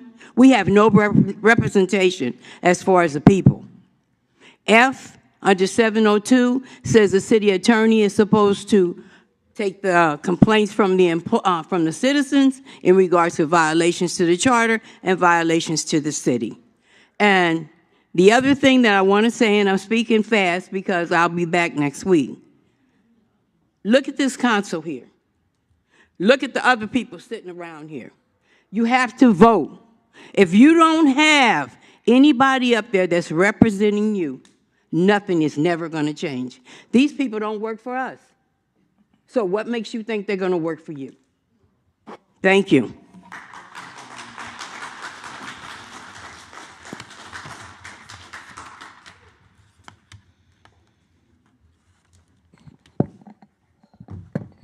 The lady had a cold. I really don't want to get too close to that. My name is Craig Henry, longtime resident, city of Compton. Y'all need to quit. And I'm talking about the goon squad. You know who you are. Mr. Henry. First of all, wait a minute. First of all, you are supposed... Excuse me. Mr. Henry, please, excuse me. Thank you. I didn't say any names. Not one. Mr. Henry, then do not use that either, if you don't want to call them by their name. I don't know their names, but that's good. First of all, I read in the agenda where it indicates when a person comes up here, they are not to address any individual. They are to address the council. Too many times, people are getting up here doing personal attacks on you all sitting up here. It's in black and white. It says you are to address the council, not one particular person. But all of these PhDs who can read so well only read is like a lot of folks interpret the Bible to meet their need. You hear what I'm saying? I really am very disappointed that people are continuing to come up here. Don't you know if an investigation is going on, you don't speak of it until the result? Y'all folks is so smart. People are so smart in the city of Compton. All I'm saying is, I'm a citizen, I have my right, and I also have my own opinions. One other thing I want to say. How can you operate a city the size of Compton without any legal advice? That makes no sense whatsoever. Okay. Appointed or non-appointed, we have to have legal representation in this city. Say it, they saying her. You said don't say nobody. Excuse me. My time is I do not want to clear this room, please, I don't. Satra, my time's still going. Now, I'm sorry, I thought you were finished, Mayor. No, I'm not. I do not want to clear this room, but I will if I have to. Allow him to finish speaking. If you don't like what he say, take him outside and talk to him. Oh, they ain't going to do that. Oh, they ain't going to do that. But right now, he's speaking. Whether you like what he said or not, he's still speaking. Thank you, Mayor. As I would like to reiterate, it indicates that no single person on that dais is to be singled out when you're speaking to the council. That's in writing. No one is paying that any attention. It's all about self-gratification and what you can get out of it. Madam City. Madam Mayor. Mr. City Manager. May I make a couple of comments, please? Yes, sir. There were a series of things said on this evening that I just want to give a quick update on. I think one of the first speakers began talking about street signs, and I want to make the community aware. Street signs is something we're very much conscious of, and there is an item coming before your council very, very soon for almost $1.7 million. for the replacement of street signs throughout the city. As you know, we had to go through the appropriate solicitation process to acquire a vendor to do that. And I think that same speaker also spoke about red curbs, and we have begun painting red curbs throughout the city, but we're also bringing on a vendor to do that, to do it a lot faster. We also are bringing in our lobbyists to do a legislative update. There were some comments made around a shelter for the unhoused or the unsheltered, and as your council know, we've had a discussion about our plans for Measure A. Unfortunately, there was a little bit of miscommunication there. I believe the speaker stated that there had not been a meeting with me, and there has not. As you know, I've been out of the office ill, but that speaker did meet with 2 very senior staff members to present his case, and we are going to continue to move forward with the Measure A. But as you know, the majority of our speakers this evening spoke about what's going on within the city of ICE, within our city concerning immigration and ICE. And Marion, you know, you and I had discussions today upon receiving notification that ICE was present. And I immediately left my office and went to those sites that you told me there had been a sighting, and we did not find them. And at the same time, I was on the phone with the LA Sheriff's Office. So, Mayor, if your council would allow, I'd like to ask that Captain Pabla come forward and just give a brief explanation so the community understand that there is no noticing of our community that ICE is going to be present. So if you would allow, I would like to have Captain Pabla just take a couple of minutes and talk about this process, because we can't alert the community of what we don't know. And in conjunction with that, one of the things that we are working on, and I'm working with our fire chief to try to use our notification system that we have, the alert system, to use that to get out a broad notification in the community if in the event there is an ICE present. With that, I'll yield to Captain Pabla. Good afternoon, Council. Mr. City Manager, I was out in the hallway when you started speaking. Can you repeat what you started saying? What I was explaining to the Mayor and Council, more importantly to the community, I wanted the community to understand that we don't get any pre-notice whenever ICE is going to be in our city. And that's what we were discussing while you were out. Okay, and that's correct, sir. I mean, if you relate to me that that's not something that's being relayed to you by the ICE agents when they are in the community, we also do not receive notification by ICE agents. We're not involved in any ICE operations in the community in any of our jurisdiction in LA County. We're not involved in any of that at all. Of course, what I would like the community to understand, you know, we are here to support the community. ICE agents are also law enforcement agents. If they request assistance because their safety is compromised, we may have to respond to ensure to keep the peace, make sure agents are not put in a position where they're in harm's way, and that also applies for the community. We're here for the community. Thank you, Captain Pabla. Yes, sir. Unless Mayor, Council, unless you have questions, one other thing I would like to reiterate for the community. Again, we have an alert system that I encourage you, not only for this purpose, but for every purpose, sign up for that alert system. That way you will know what's going on in your city. And I highly encourage you to take a look at that. Mayor, unless you or Council have questions, that concludes my comments. Thank you. Thank you. I have a question. I have a question. Sorry, Mr. Gordon.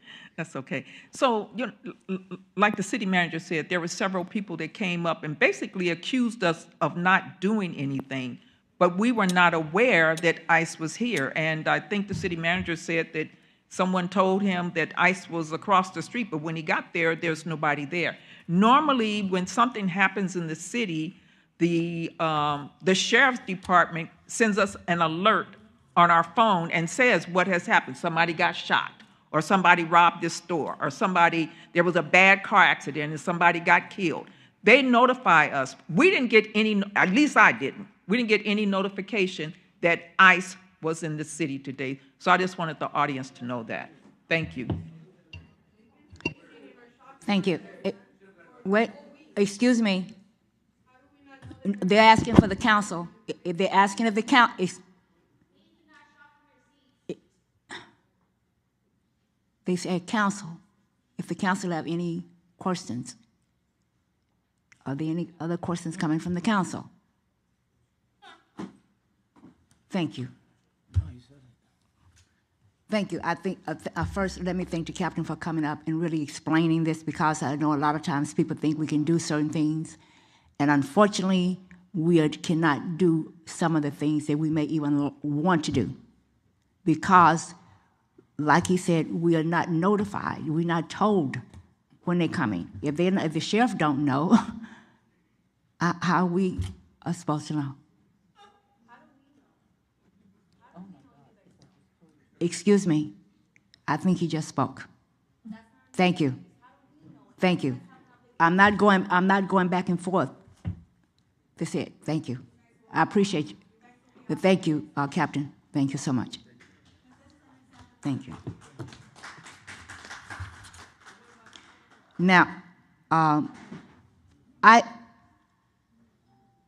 waiting for you to calm down, please, so I can really read this statement that I have here. I was going to take the time and read this because I think all of us, I don't think any one of us up here do not feel and have an understanding as to how and what people are going through.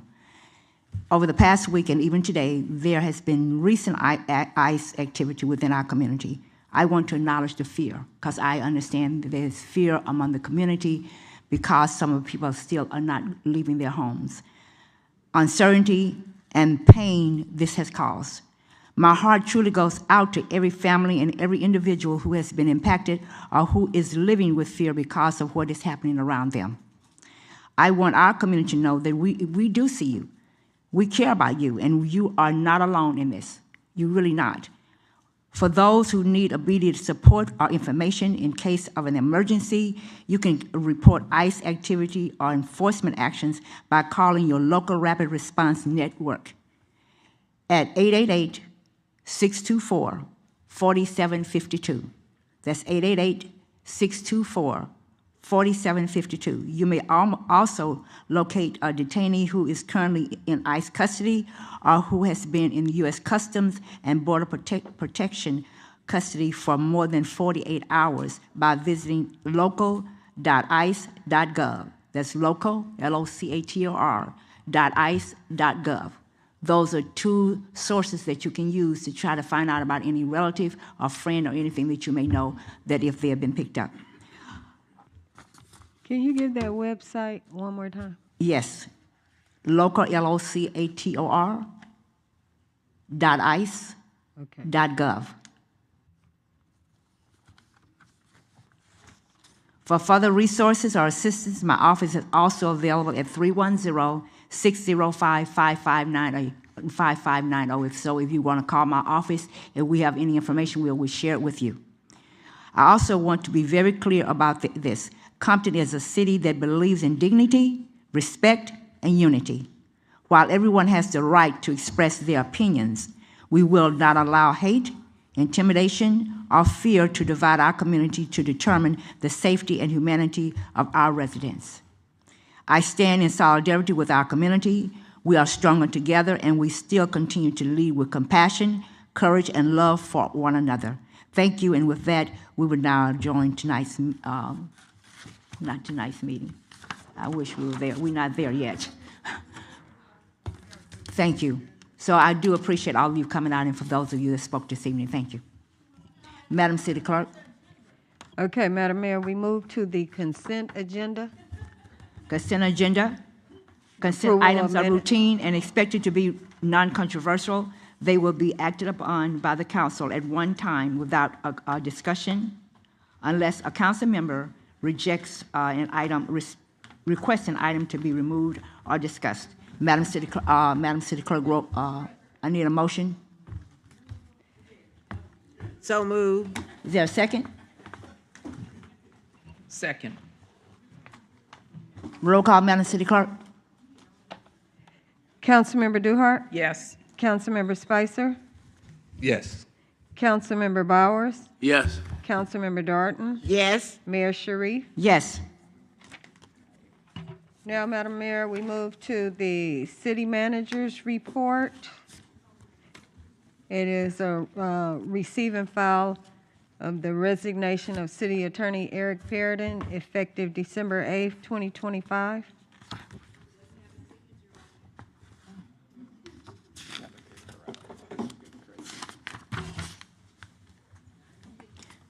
Excuse me.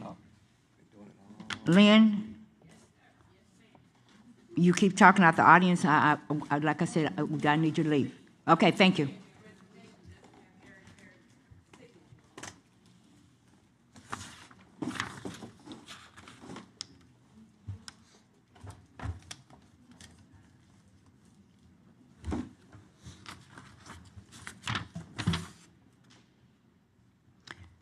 Madam City Clerk. Is there a motion to receive and file? So move. Second. Thank you. Is there no other discussion? Madam City Clerk, roll call. Councilmember Duhart? Yes. Councilmember Spicer? Yes. Councilmember Bowers? Yes. Councilmember Darton? Yes. Mayor Sharif? Yes. Now we move to the regular agenda, report of officers, boards, commissions, committees, and city council. The first item, number 9, is removal of officers, council members, boards, commissions, and committees. Is there a motion? So moved. Is there a second? Second. Thank you. Roll call, Madam City Clerk. Councilmember Duhart? Yes. Councilmember Spicer? Yes. Councilmember Bowers? Yes.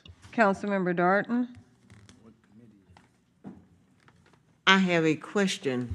Yes, ma'am. It said the removal, but there was no name, so what are who are we voting on to remove from a commission? It's the council's pleasure. If you have someone that you want to remove, you have the opportunity to do it there, because the next item, we're allowing you to appoint. Right, yeah. My question, I have one question. So I know we have a letter of resignation from the Safety Commission. Public Safety Committee, yes. Right. So it's not in our agenda packet, so we can go ahead and do that? Yes, you can do that. You Okay. can accept the resignation of Inez Tootie Atkins for the Public Safety Committee. No, we already did that. Okay, so I move that we accept the resignation for Inez Atkins from the Public Safety Commission. Is there a second? Second.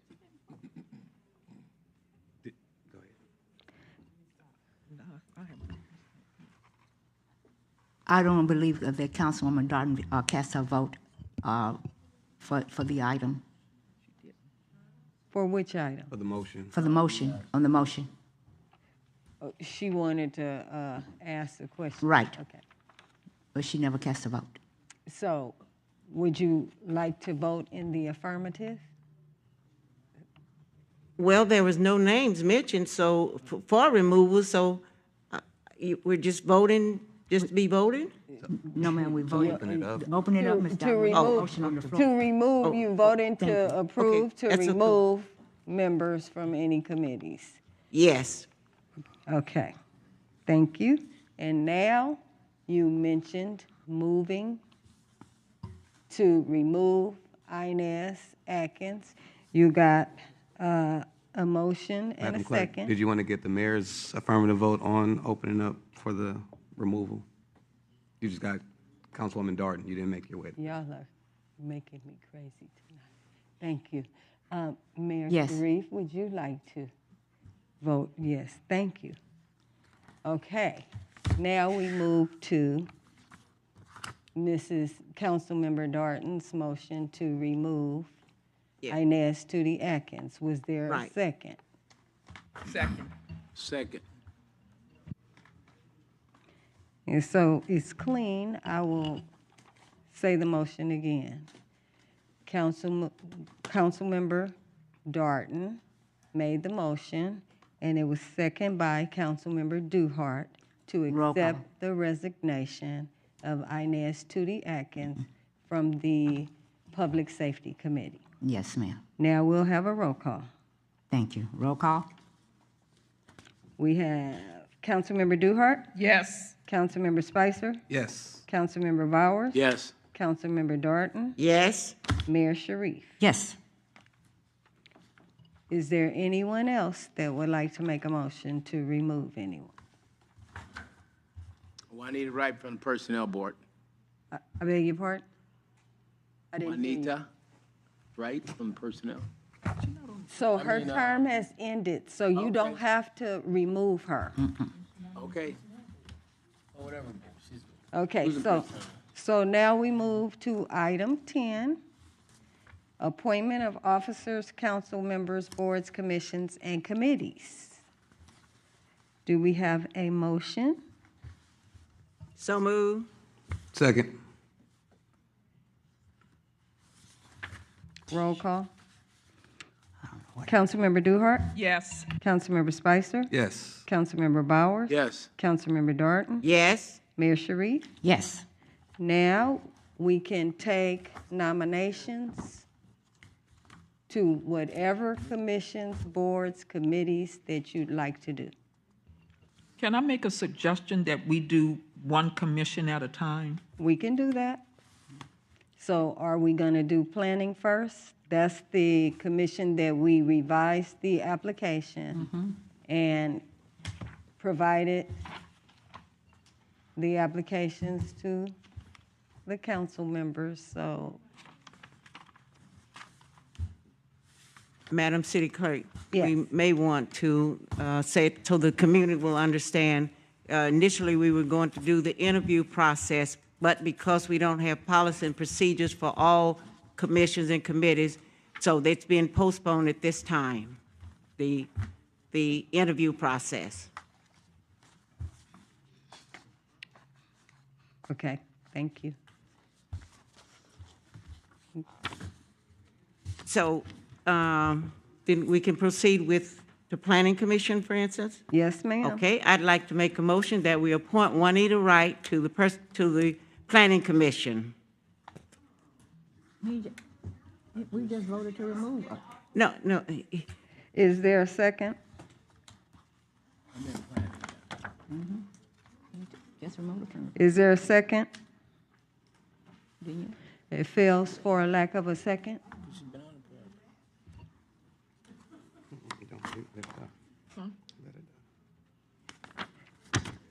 Okay. So that motion failed for lack of a second. Is there any other nomination? For the Planning Commission, Yes, for the Planning Commission. Shahara Warren. Shahara. Madam Mayor and City Clerk, so the three Planning Commission that terms expired was for District 3, 4, and the mayor. So we're the ones to reappoint persons to the Planning Commission. For 3? Yes, for District 3, Councilman Bowers, yourself, Mayor, your person term expires, and my person's time expired, June 30th of 2025. Right, but you typically and historically have voted to confirm the appointments based on a first, a second, and a vote, correct? Yes, we do have to reappoint or appoint someone else or whatever. Right. So that nomination failed for lack of a second. Okay. So what I think what Ms. Darden is saying is that, make I understand, is that you said 3, 4, and, Right, so she has an opportunity to appoint someone. appoint someone else if she didn't get a second for the first person that Right. was nominated. There may be some more applications for that district. Councilwoman, is there any anyone else? I have no other nominations at this time for Planning Commissioner. Okay. And I don't have anyone for the planning commission tonight. I'll bring you back in the paper. Okay, so we're gonna table the appointment for District 4. I'm sorry. And we're gonna table the appointment for the mayor. Councilman Bowers?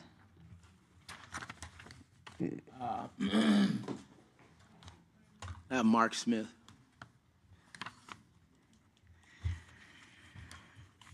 There's a motion for Mark Smith for 3rd District. Is there a second? There's a motion for Mark Smith. Is there a second? The motion fails for a lack of second.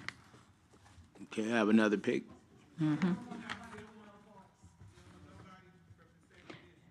Okay, now we will move to the next commission, I got one. unless you have someone else that you'd like to appoint. I believe Yeah. the councilman have someone else. Okay.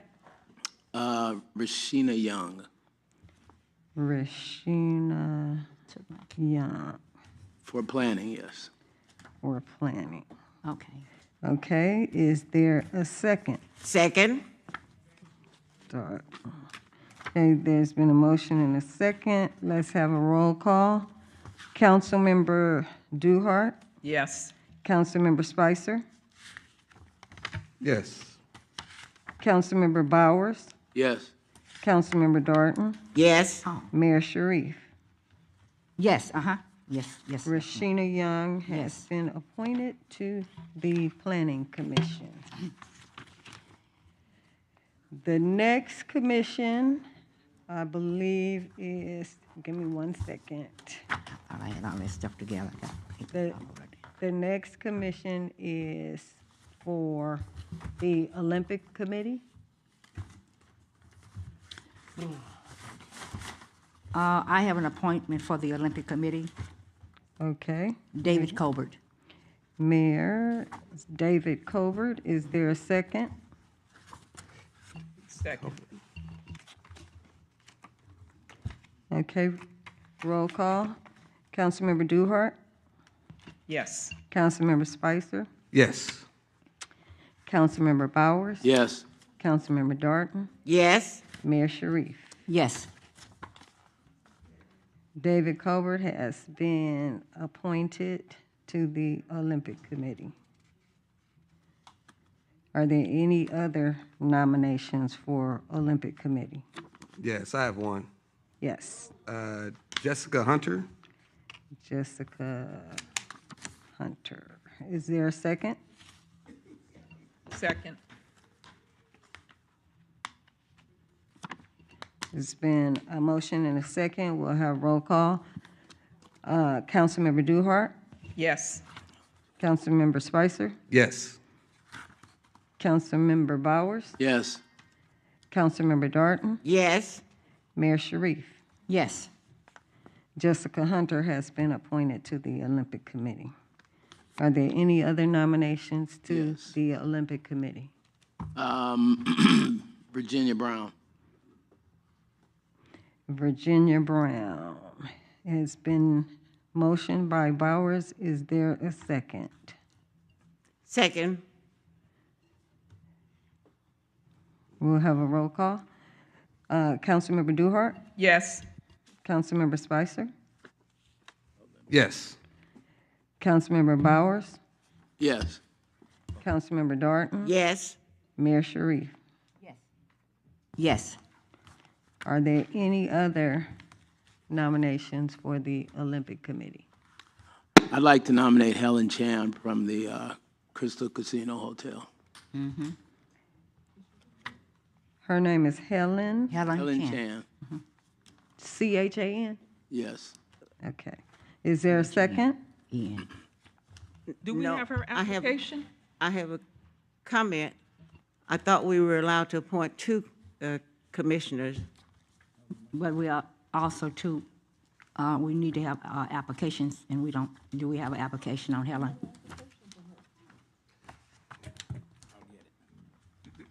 We'll bring it back. Okay, bring it back. Helen Chan will be brought back. Thank you. Okay.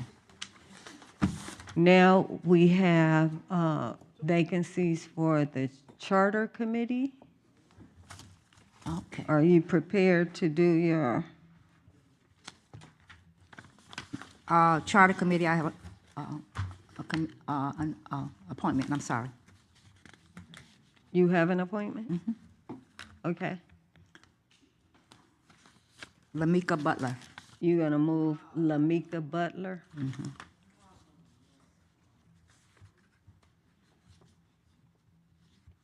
Is there a second? Second.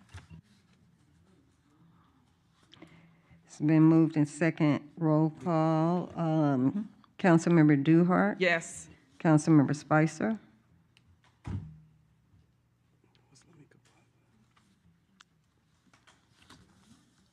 Yes. Councilmember Bowers? Yes.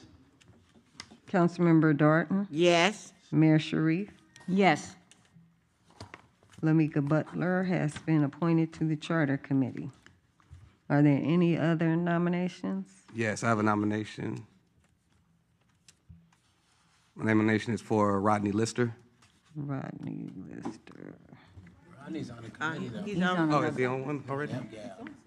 Oh, his application was in here. I don't know what he's on. Yeah, I forget.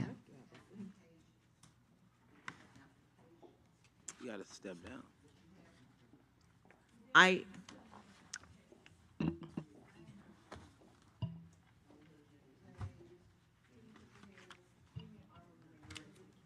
Can we get that microphone on? We can't hear at the podium. Hello, can you hear me? Yes. Good evening, Mayor and City Council members. Just for the good of the community and our legislative body, Mr. Lister is a member of the Federal Grants and Advisory Board Committee, and according to the city's policies, if you are a commissioner other than on the Planning Commission and the Personnel Board, you can sit on another commission.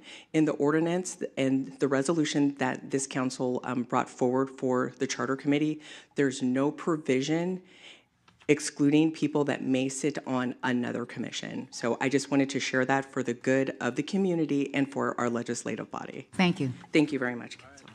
Ms. Beans, I have a question. For the Charter Commission only, if we're nominating or appointing a business, the business is in the city, but maybe the owner doesn't live in the city, can they be appointed? It has to be a licensed business. It would have to be a licensed business. I'm going to defer to the city clerk because it would depend on how the application came in. I'm just asking because that's my person, which I was going to bring next week, that they're in that situation. They're actually clergy, you know. That's and for just the wanted Charter to- Commission, because I know that for the Olympic Committee, you. I'm sorry, I meant Olympic. I didn't mean Okay. Charter. I'm sorry. Okay. I know for the Olympic Committee, you talked about having residents on the committee as well as business members in the community who own businesses specifically in this community because they have some expertise as it relates to maybe working with the Olympic Committee or just business in general, transportation businesses, hotel business. So you all had discussed that and expressed interest in having business owners on that committee. Okay. Yes, we did. Thank you. Especially the Olympic Committee. Yeah. Thank you. And just to clarify, for the Charter Committee, though, they would have to be actual persons that are registered voters and residents within the city of Compton proper, not in any of the unincorporated areas. Right. Thank you very much. I misspoke. I meant Olympic. You scared me for a minute, but I have a question. Don't leave, Tamara. Oh. Tamara and I, a good tag team. Yeah, I see you are. It's great. On the, I know we talked about the Charter Committee, and I have a concern. I am of the belief that you should have people of different mindsets on this Charter Committee. people that comes from a different walk of life or have different businesses and things like that, to give us a complete overview. I have that can bring something to the table when it comes to the charter and how it's being ran and everything. Are we looking at setting this committee up in that way, or are we just taking people and putting them on this committee? How is this working? So, according to the resolution that was before this legislative body at the very last council meeting, one of the provisions that this council asked for back in October and again in November of this year was to have specific specialized skills in order to be an appointed member of the charter committee. For all of the other boards and commissions that the city has, this is the only committee that has that specialized skill certification and recommendation, and that was included with the resolution. So to answer your question, it's up to the will of the council, but I believe that there's 9 criteria that are listed in the application. So the applications that you have before you, they were vetted to ensure that they meet the standards of what's listed in the resolution. And then Madam City Clerk went ahead and cross-referenced that prior to them even being provided to the council for your review. Well, thank you so much. Thank you very much. So you're gonna call this again, Spicer? Yeah. So he moved, Councilman Spicer moved Rodney Lister. Is there a second? Second. We'll have a roll call. Councilmember Duhart? Yes. Councilmember Spicer? Yes. Councilmember Bowers? Yes. Councilmember Darton? Yes. Mayor Sharif? Yes. Is there, I think, do each one get how many members on this charter committee? Is it 2 or 3? Or 2? 2. I get 3. I would like to make I'm just going to stay here. So the mayor receives a total of 3 people that you can put on the committee, and the other 4 council members have a total of 2 people each that you can elect. So it's going to be a legislative body of 11. Madam City Clerk, I have 2 people. okay. Dolores Williams.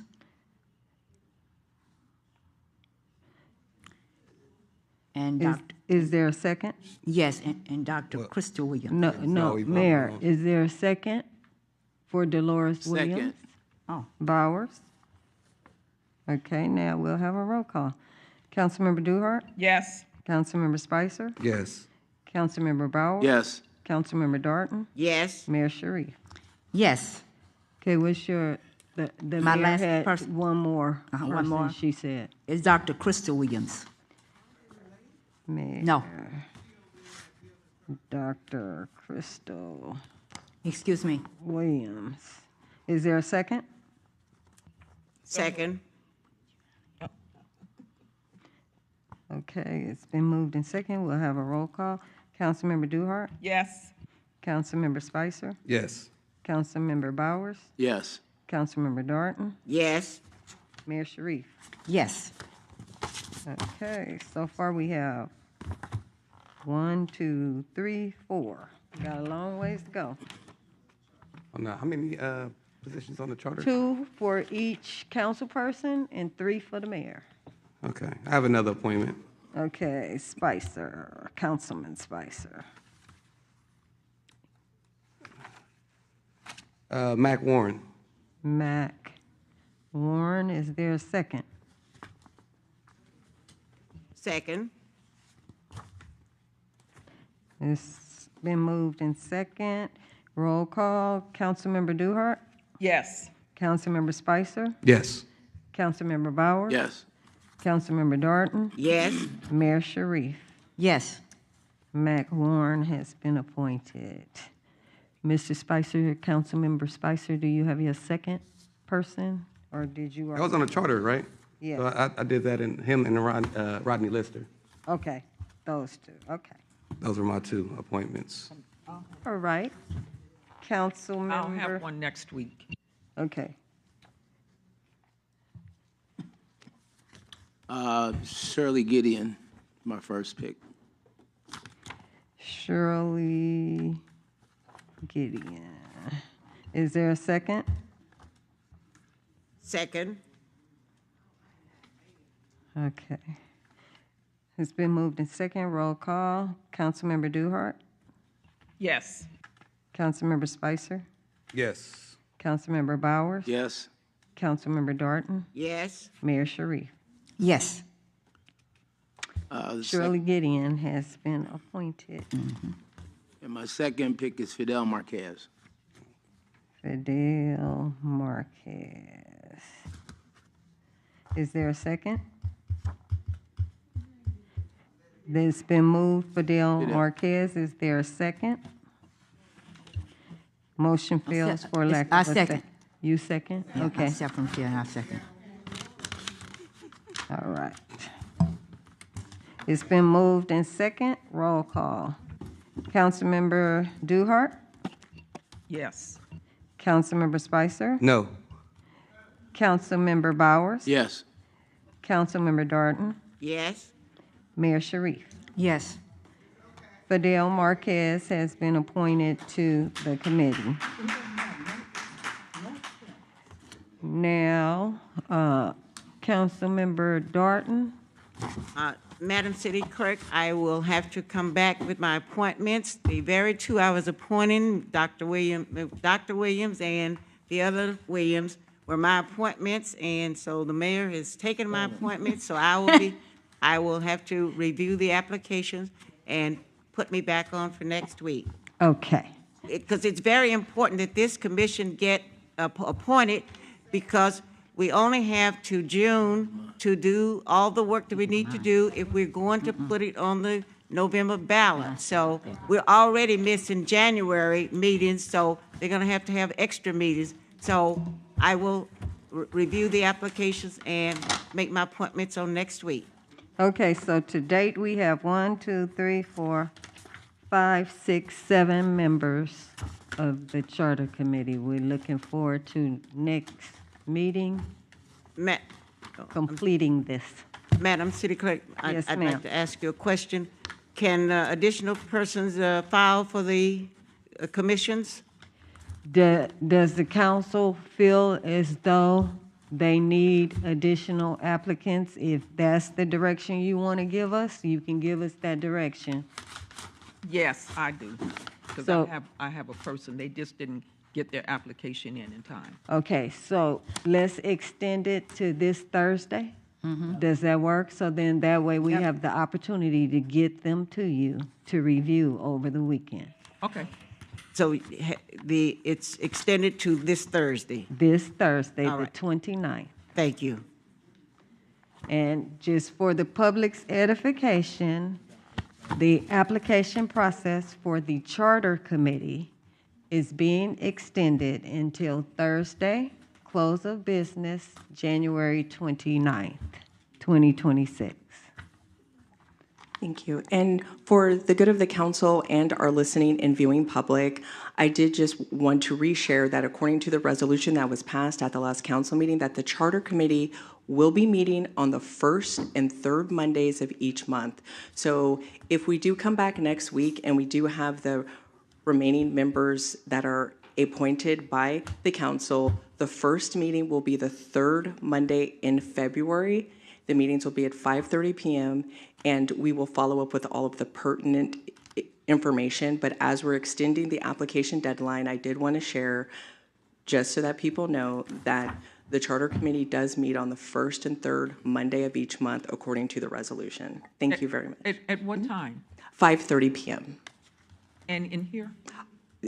We may be back in the chambers, we shall see. So for right now, yes, in here. Okay. Thank you very much. And just for a point of clarification, are we good on the Planning Commission applications, or would you like to extend the deadline? How many, let me ask you something. Do we have a full a committee at this time? Yes, you do, until you have a full committee. The persons sitting on the commission will remain there until you make new appointments. We established that some time ago, that we would allow those people to sit, so that way it did not stifle the business of the commission or the committee. How many appointments need to be made? You understand what I'm saying? For the planning commission, I Yeah. believe there's one vacancy. It's two. It's two. Oh, Two. Ms. Darden. So I got one more. Oh, I'm sorry, there are two. Not today. I think we should extend it. We can extend it to Thursday as well, Well, I already have January my appointment. 29th. I have the appointment I'm gonna make, but I just make it next week. If you like to make it now, you can. No, I can't because I have to make a call. Okay, all right, so we will extend for anyone that may need additional options, additional appointees, so you have at least a few additional, so that way. Okay, okay. Okay? Thank you. City Clerk, I Yes, just want to Mr. confirm Powell. we can Counsel. pick two, correct? For which committee? For the planning. For the planning committee, there are It's on- 5 total on it's on that. 5. Okay. that- All right. Madam City Clerk, Madam Mayor, so I need to make this statement. Okay, so on the Planning Commission, currently, we have fairly 2 new persons that are on the commission. So to remove all 3 of the current ones that expired on June 30th would be a disservice to the community, in my opinion. The same way you don't appoint all 4 council members at the same time. So you need someone on that commission that's been there, it knows everything, how to run the meetings and et cetera. So it's important that we not have a whole new board appointed to any commission. So you have 2 existing, and you're looking for 3 additional appointees. Well, if we can go back to the Planning Commission, I would like to appoint Juanita Wright. Is that's a motion? You making a motion to appoint Juanita Wright? Is Yes. Second. We're going to have the seat to be given to somebody else. That's who she wants. We'll have a roll call. Applications in there. Did you need to say something, Councilman? No, not right now. Okay. We'll have a roll call. Councilmember Duhart? Yes. Councilmember Spicer? Yes. Councilmember Bowers? No. Councilmember Darton? Yes? Mayor Sharif? Yes.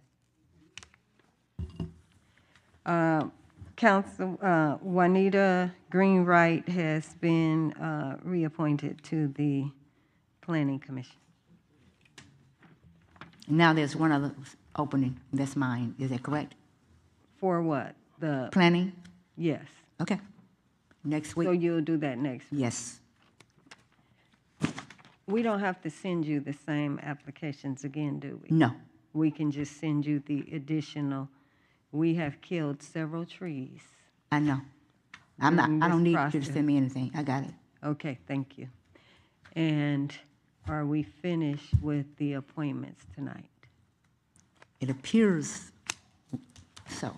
Okay, thank you. Now we shall move to item number 11, new business. A resolution of the City Council of the City of Compton adopting the comprehensive city council training policy. Is there a motion? First, Madam Mayor, it is now 8:31. We need to make a motion to extend the council meeting beyond the 4 hours. Okay, that's your motion, Councilwoman Darton. Is there a second? Second. Okay, roll call, Madam City Clerk. Councilmember Duhart? Yes. Councilmember Spicer? Yes. Councilmember Bowers? Yes. Councilmember Darton? Yes? Mayor Sharif? Yes. We extend the meeting. So back to item number 11, a resolution of the City Council of the City of Compton adopting the comprehensive city council training policy. Is there a motion? So move.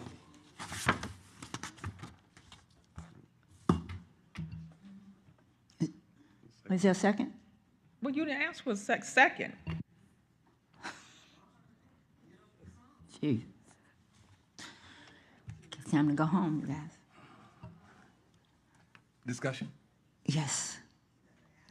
Good evening, Madam Mayor and City Council members. As you had requested, this training policy is presented before you. The purpose of the policy is to establish mandatory as well as recommended training requirements for all elected members of the Compton City Council to ensure ethical governance, sound budgeting practices, legal compliance, and effective public service in accordance with the city charter and California law. The policy applies to all elected, appointed, and re-elected members of City Council. The policy, in conjunction with the city clerk, in coordination with the city's legal counsel or city attorney and city manager, shall ensure compliance with applicable state and local mandates. The policy is adopted pursuant to your charter, specifically sections 400 and 601. It is further mandated and authorized by government code, specifically ethics training, AB 1234, harassment prevention training, AB 1661, fiscal and financial training, SB 827, and the Ralph M. Brown Act, as well as the California Public Records Act. Under the mandatory training requirements, you will see ethics training, AB 1234, under which all council members shall complete 2 hours of ethics training within 1 year of assuming office if they assume before January 1, 2026, and every 2 years thereafter. Council members who assume office after January 1, 2026, shall complete training within 6 months of assuming office. With respect to the harassment training, AB 1661, all city council members shall complete at least 2 hours of harassment prevention training within 6 months of assuming office and every 2 years thereafter. With respect to public records and open meetings law, specifically the Brown Act, within 90 days of assuming office and at least once per council term, council members shall complete training of the Ralph M. Brown Act and California Public Records Act. We also have listed for budget and fiscal responsibility, council members shall complete training on all city budgeting, fiscal oversight, revenue and expenditure procedures, capital planning, audit processes within 6 months of assuming office and annually prior to the budget adoption. Council members shall also complete 2 hours of fiscal and financial training per SB 827.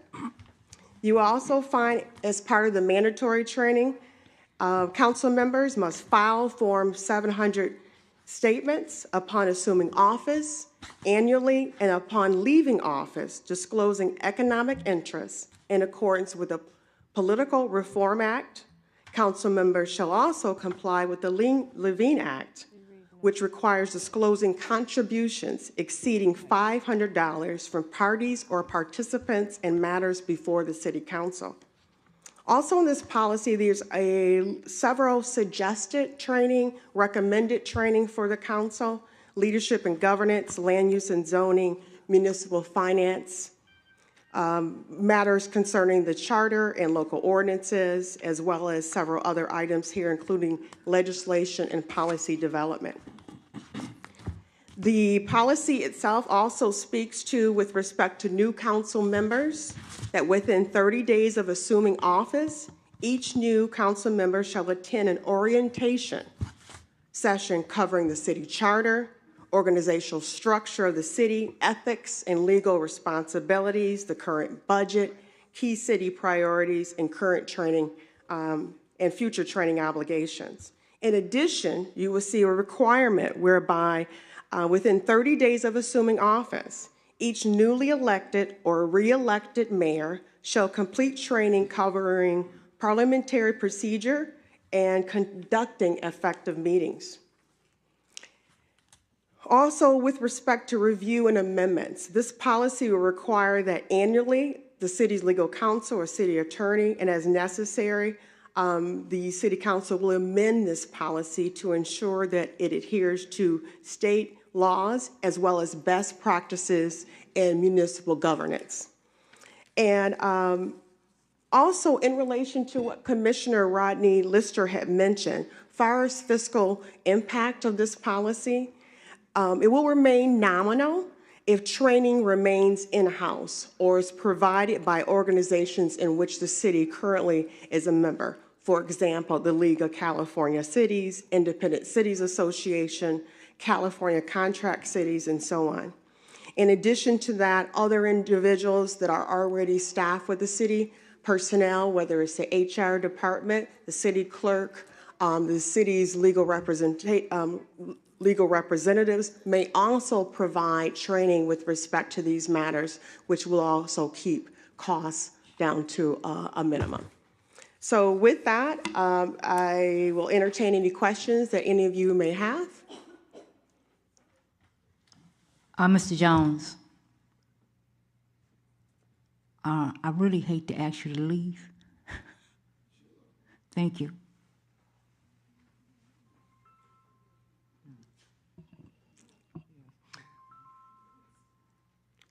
Any questions from the council? No questions? Thank you very much. Thank you.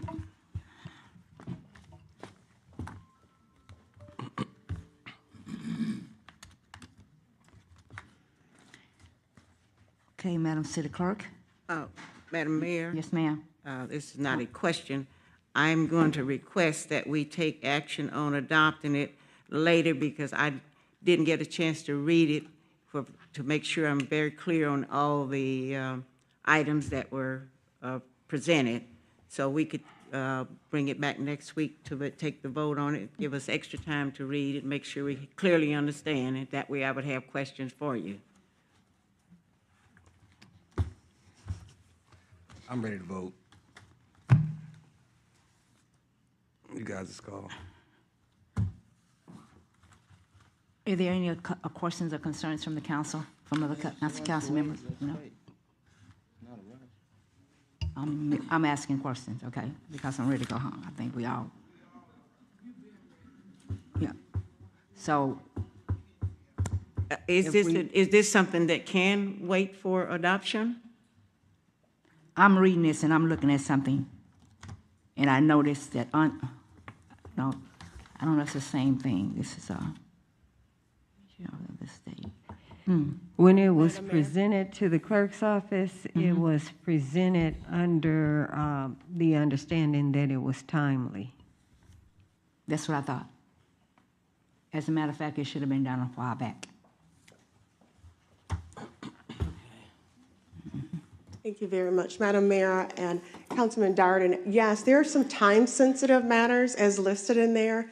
The mandatory trainings have deadlines in which council, certain members specifically, as we outlined, but also council as a whole, timelines in which annually there has to be trainings issued. So if there are any questions, I understand. If you may have questions, I'll entertain them now. The mandatory training items are already established in law, and we just capture that in the policy and provided also some recommendations to support the city council and its responsibility to address those matters reflected therein. So you say there are some that are coming up immediately that we need to attend or? Yes, they're within certain terms of your serving as council. You need to be aware of. Some of those things took place rather recently. So getting a policy adopted first, and then you can move in that direction to confirm that this body has satisfied those requirements. So how will the training be conducted?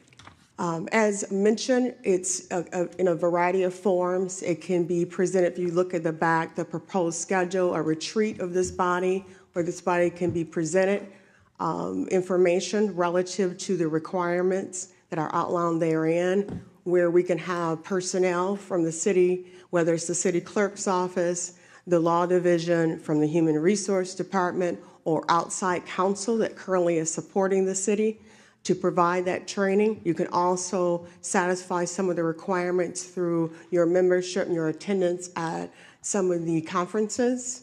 But satisfying it, documenting it, and making sure that the city has those records available is essential. I know Madam Mayor had requested this, and we were trying to get it on the schedule early part of the year to make that, to fulfill that request. And out of all of our control, we were not able to do that.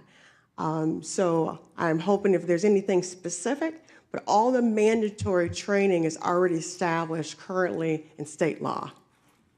Well, I certainly want us, the city of Compton, to be in compliance with any and all laws and regulations. Is that a yes? So we'll proceed with the vote. Huh? Yes, ma'am. She hasn't called for the vote. Madam, Well, I'm calling for the vote right now. Madam City Clerk, roll call. Councilmember Duhart, Yes. Councilmember Spicer, Yes. Councilmember Bauer. Yes. Councilmember Darton, Yes. Mayor Sharif. Yes, Motion passes. thank you. Now we move to council comments. Okay. Okay, Councilwoman Duhart from the first district. Thank you, Madam Mayor. See you first.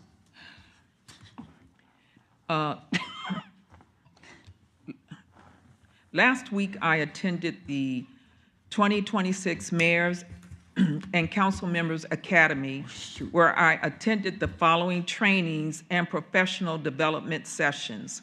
Harassment prevention training for supervisors and officials. So I completed my harassment training.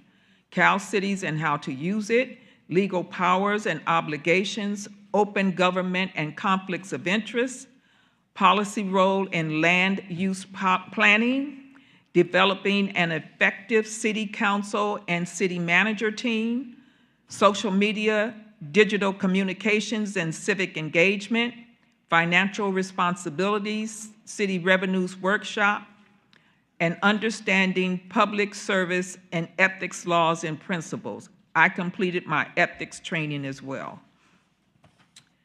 The California Department of Transportation has announced the following freeway closures on the I-105 in the Compton area as follows.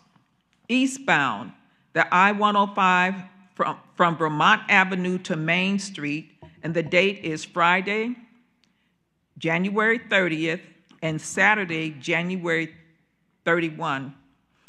Partial lane closures begin Friday, January 30th at 10:30 p.m., full freeway closure, and Saturday, January 31st from 2 a.m. to 6 a.m. Westbound I-105, Central Avenue to I-10 to the 110, Saturday, January 31st through Sunday, February 1st.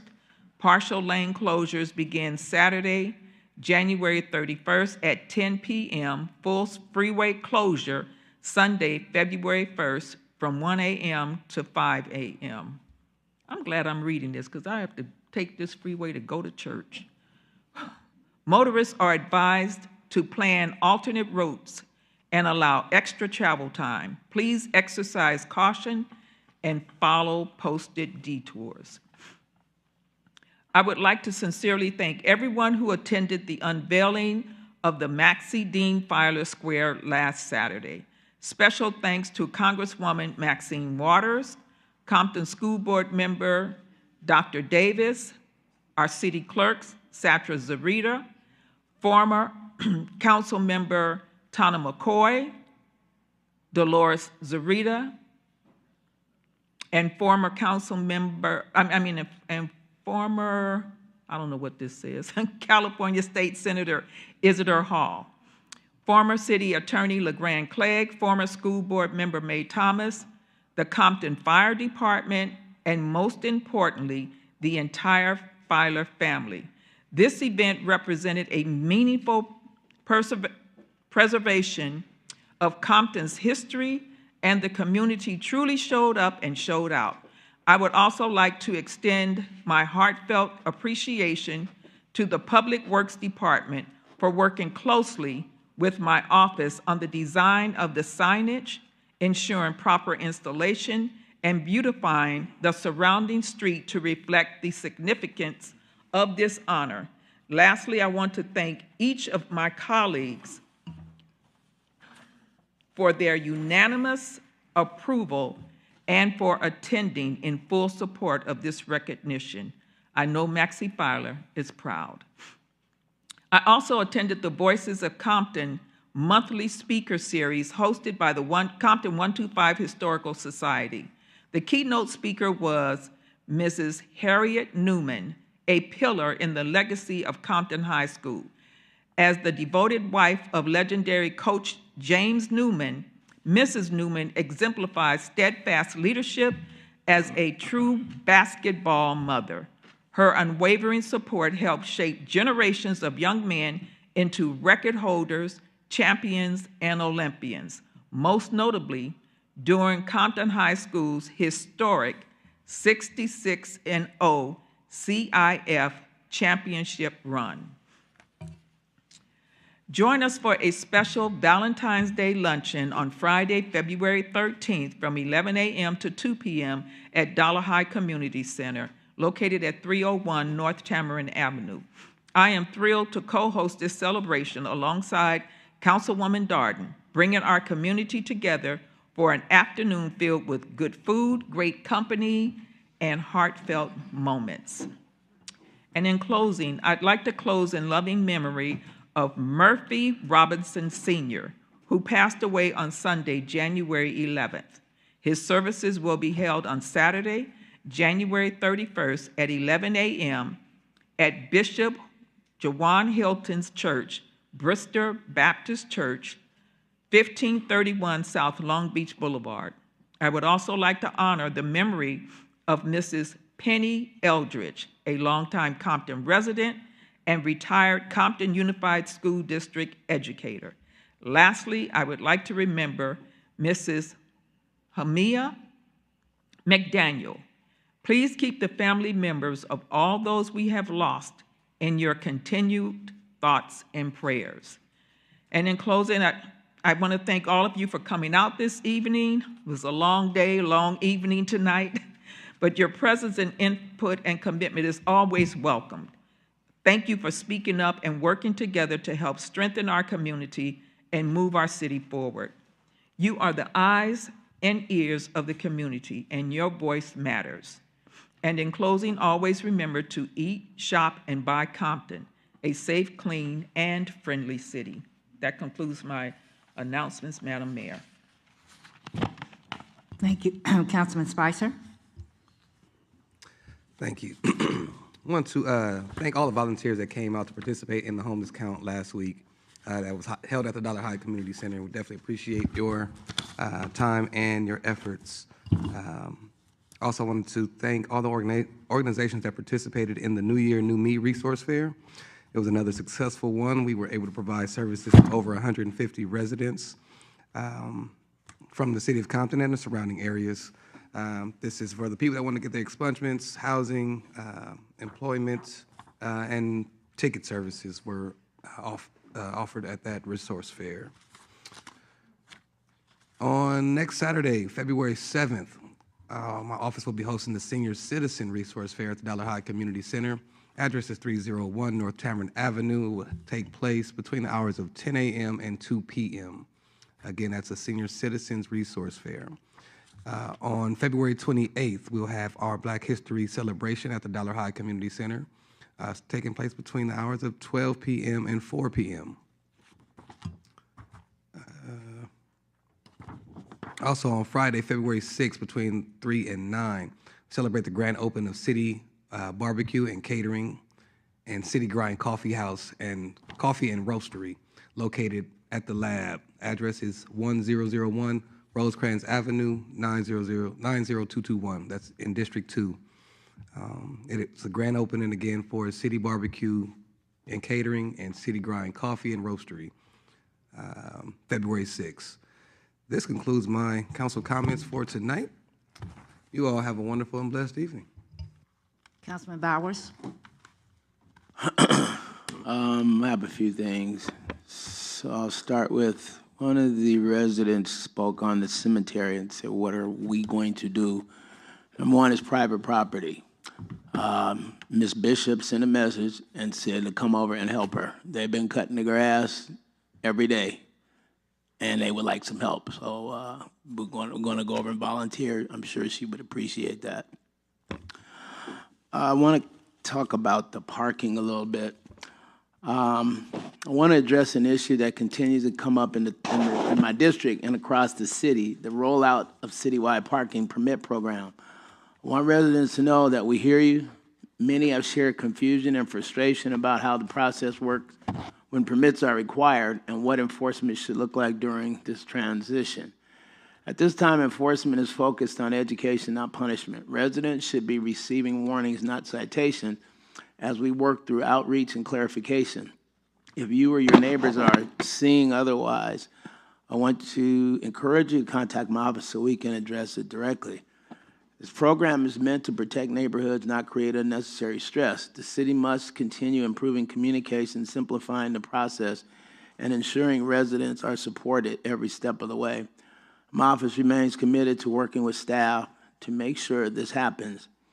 And I just want to add, so this program was rolled out incorrectly.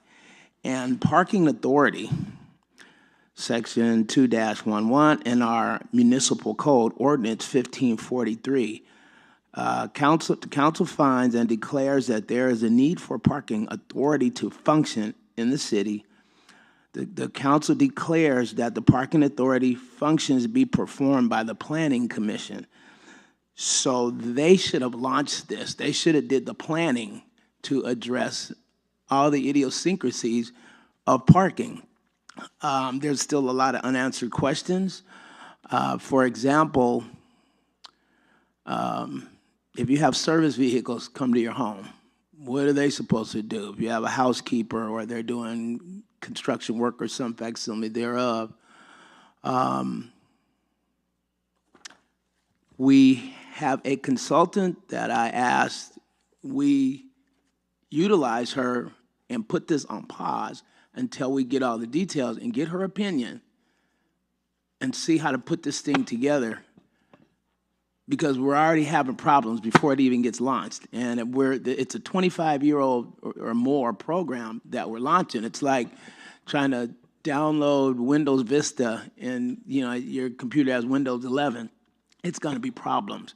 And I think those bugs need to be worked out. And I asked the council if they will put it on pause until we get the kinks worked out. In recognition of Human Trafficking Awareness Month, Restoration Diversion Services is hosting an open house this Thursday, January 29, 2026, from 1 p.m. to 4 p.m.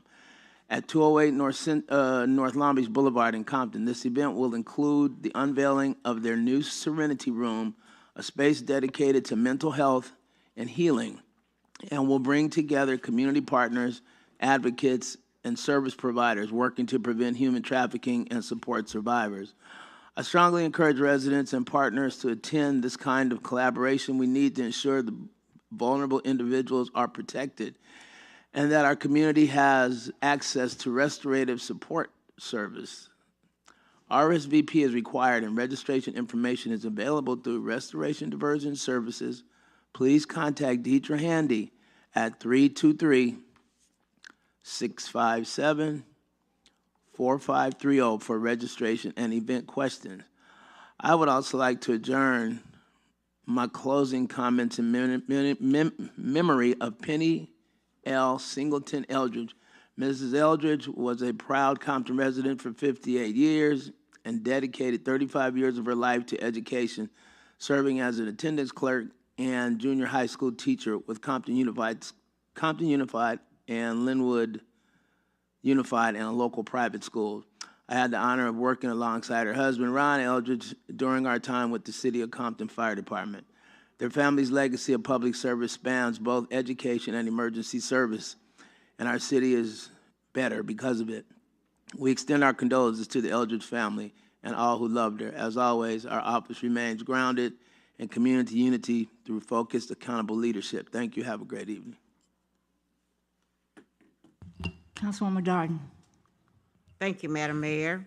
On Wednesday, January 14th, I attended and presented information to the Commission on Aging. I want to thank Ms. Carolyn Ward, Dolores Holbrook, Erlene Diggs, and Barbara Thompson for building a stronger relationship with the senior community here in our city. On Thursday, January the 15th, I attended the homegoing services for our former employee in HR, Ethel Davis, held at Grant AME Church. On Thursday, January 15th, I attended the Dementia and Alzheimer's workshop here at Dollarhide Community Center that evening. And I want to thank you, Councilman Bowers, for organizing such an informative event on this important subject.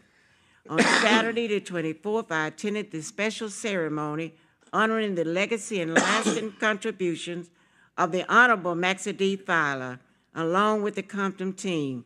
The city now features a plaque near the Filer family home at the intersections of Arbutus and Matheson Avenue in his honor. Councilwoman Duhart, you did an excellent job in organizing this meaningful tribute to a dedicated community activist and civil servant. Councilman Bowers just gave you the information on RDS open house this Thursday. On Saturday, January 31st, joined Congresswoman Maxine Waters, ranking member of the House Financial Services Committee, for a special town hall meeting to discuss issues impacting our community. This is an opportunity to hear directly from the Congresswoman and share your concerns during these challenging economic times. Limited seating is available, and it will be held at Perry Middle School Auditorium, 1415 West Gardena Boulevard, Gardena, California, 90247, and it starts at 10 a.m. I want to thank our community improvement and public works departments for responding to an unsheltered encampment on Long Beach Boulevard and Elizabeth Street. Together with Hopix outreach team, the people and their animals were given immediate alternative to street conditions. Another area of importance is unincorporated areas are having encampments and illegal dumping going neglected since such intermediate locations are not within the city boundaries. One example is Caress Avenue and Alondra Boulevard, which has had an ongoing problem without resolution. This is in the county area, but we are working and reaching out to the county to mitigate this issue. I would like to, both of my colleagues have mentioned Ms. Penny Eldridge. However, they didn't mention her services will be held on Monday, February the 2nd at 11 a.m. at Inglewood Cemetery on the Florence side. I also would like to close in memory of Mary L. Forney Wagoner, Tammy J. Holmes, Charlotte Brassfield, and always, we want Compton to be a safe, clean, and friendly city. Thank you, Madam Mayor. Thank you, Councilwoman Darden. First, I would like to extend my condolences to the Eldridge family. Wow. And I was going through all these papers here, looking at this training that we had just recently. I was there for 3 days, going through training. And the training I took was AB 1661, the harassment prevention training, public records and open meetings, Ralph-M. Act, budget and fiscal responsibility,